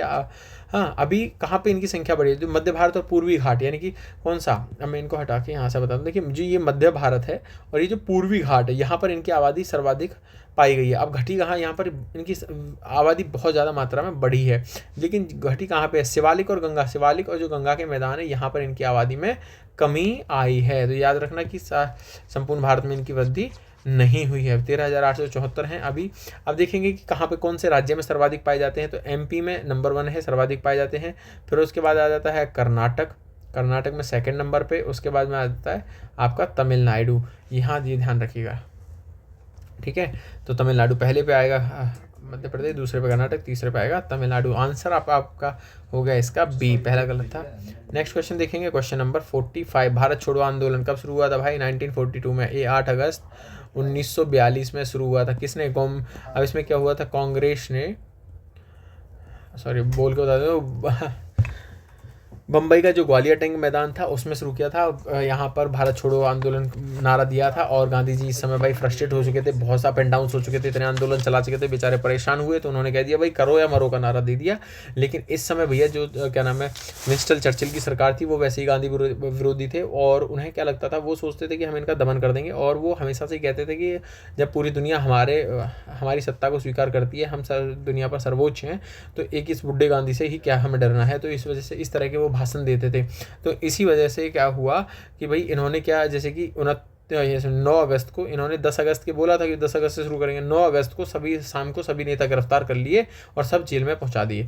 लेकिन अभी क्या है कि 10 फरवरी से गांधी भाई साहब ने क्या कह दिया, सॉरी गांधी जी ने क्या कह दिया, गांधी जी ने 21 दिन का उपवास शुरू कर दिया जेल से ही, ठीक है। 21 दिन का उपवास शुरू कर दिया गांधी जी ने जेल से। अब आंदोलन और भड़क गया। अब इसको क्या कहते हैं कि किसकी विफलता के कारण हुआ था, क्रिप्स मिशन की विफलता के कारण ऐसा हुआ था। अब इसे क्या अगस्त क्रांति के नाम से भी जाना जाता है, ठीक है। अगस्त क्रांति भी इस आंदोलन को कहा जाता है। इसका उद्देश्य क्या था, तत्कालिक उद्देश्य था भाई ब्रिटिश शासन को के प्रभाव को समाप्त करना है। युद्ध पश्चात एक अस्थायी सरकार गठित होगी, स्वतंत्र भारत की घोषणा करनी है। भारत छोड़ो आंदोलन का ये उद्देश्य था। कहाँ, बम्बई के ग्वालियर टैंक मैदान में इसकी शुरुआत हुई थी। नेक्स्ट क्वेश्चन देखेंगे, क्वेश्चन नंबर 46। 1909 में पार्लियामेंट्री सुधारों ने सदस्यों ने केंद्रीय और प्रांतीय परिषदों में दोनों में पूरक प्रश्न पूछने का अधिकार प्रदान दिया था। बिल्कुल सही है, 1909 में ऐसा किया गया था। इसके तहत विश्वविद्यालय और प्रेसिडेंसी कॉर्पोरेट्स के लिए पृथक प्रतिनिधित्व का प्रावधान किया गया था। ये भी ठीक है। इन सुधारों को भारत में सभी महिलाओं को चुनाव लड़ने का, देखिए एक्सट्रीम वर्ड है भाई, सभी महिलाएं चुनाव कैसे लड़ सकती थी। मत देने का अधिकार तो 1935 तक केवल 14% के था, तो सभी महिलाओं को कहाँ पे था, केवल। अभी देखिए ये भी क्या था, 1919 में था। 1919 में कहा कि जिनके पास में केवल संपत्ति है, शिक्षित हैं, वही महिलाएं दे सकती थी, इसलिए गलत होगा। तो आंसर होगा बी, केवल 2 सही है। क्वेश्चन नंबर 47 देखेंगे। वो 47 गांधी जी ने सविनय अवज्ञा आंदोलन के दौरान नमक को विरोध का प्रतीक बनाया था। बिल्कुल बनाया गया था। नमक पर सरकार के अलोकप्रिय एकाधिकार के माध्यम से उन्हें अंग्रेजों के विरुद्ध व्यापक असंतोष जुटाने की आशा थी। बिल्कुल ठीक है। तो कथन 2(1) की सही व्याख्या करता है। आंसर होगा ए, बिल्कुल सही है। क्वेश्चन नंबर देखेंगे, क्वेश्चन नंबर 48। भगत सिंह और बटुकेश्वर दत्त किसके विरोध में केंद्रीय विधानसभा में बम फेंका था? देखिए भैया, इन्होंने क्या किया, उस समय केंद्रीय विधानसभा में सार्वजनिक सुरक्षा पर विधेयक पारित हो रहा था, इस वजह से उन्होंने इसके विरोध में वहाँ पे बम फेंका था। तो आप आंसर देखेंगे, आंसर होगा सी। लेकिन ये बम कोई वो नहीं था, क्या कहते हैं, नुकसान करने वाला नहीं था, सिर्फ धमाका था, आवाज़ थी। इसमें उद्देश्य क्या था कि बहरों को सुनाना है, बहरों के कान खोलना है। 8 अप्रैल 1929 की बात है। कभी क्रोनोलॉजी पूछ ली जाए तो 8 अप्रैल 1929। क्वेश्चन नंबर 49 देखेंगे कि लड़कियों की शिक्षा के अवसरों और परिणामों पर प्रौद्योगिकी के प्रभाव को दर्शाने वाली वैश्विक शिक्षा निगरानी रिपोर्ट 2024 जारी की है। अब आप ये कौन इजीली कर सकते हो, भाई मुझे भी नहीं पता था कि वर्ल्ड बैंक नहीं करेगी, विश्व आर्थिक मंच नहीं करेगी, संयुक्त राष्ट्र शैक्षणिक वैज्ञानिक सांस्कृतिक संगठन यानी कि यूनेस्को के द्वारा की गई थी। अब यूनेस्को क्या है, 1945 में इसका गठन किया गया था। हेडक्वार्टर कहाँ है? पेरिस में इसका हेडक्वार्टर है। मानवता की सहायता के लिए यूनेस्को का गठन किया गया था। आंसर होगा सी। क्वेश्चन देखेंगे, इस वीडियो का अंतिम क्वेश्चन होगा, पार्ट 1 खत्म होगा आज। और 1937 में गठित कांग्रेसीय मंत्रिमंडलों के कार्य के संदर्भ में, देखिए कांग्रेस मंत्रिमंडल के कार्य की बात है। प्रांतीय सरकारों द्वारा प्राप्त आपातकालीन अधिकारों को रद्द कर दिया गया था। बिल्कुल सही है। यहाँ पर प्रांतीय सरकारों द्वारा प्राप्त आपातकालीन अधिकारों को रद्द किया गया था। उन्होंने राजनीतिक बंदियों को रिहा कर दिया और राजनीतिक कार्यकर्ताओं के निर्वासन के आदेश रद्द कर दिए थे। बिल्कुल सही है। आंसर होगा सी। इस समय 6 प्रांत थे। उस समय कौन कौन से थे? मद्रास, बम्बई, मध्य प्रांत, उड़ीसा, बिहार, संयुक्त प्रांत के मंत्रिमंडलों का गठन किया गया था। इसके बाद में पश्चिमोत्तर प्रांत और असम में भी गठन किया गया था। और इस समय उन्होंने अपने वेतन को 2000 रुपये से कर 500 रुपये कर दिया था। सिर्फ इसमें वेतन को कम किया था, 2000 रुपये से आके 500 रुपये कर दिया था। तो आप देखेंगे इसका आंसर हो जाएगा सी। बहुत बहुत धन्यवाद आप लोगों ने इस वीडियो को देखा। आप लोगों से रिक्वेस्ट है, आप UPSC विद हरीश चैनल को सब्सक्राइब करें, लाइक करें, शेयर करें अपने दोस्तों के साथ। सेम नाम से टेलीग्राम है, वहाँ पर आपको की PDF मिल जाएगी टेस्ट की। तो आप अच्छे से टेस्ट दें, तैयारी करें। And thank you. आप लोग वीडियो के अंत तक बने रहें। बहुत बहुत धन्यवाद।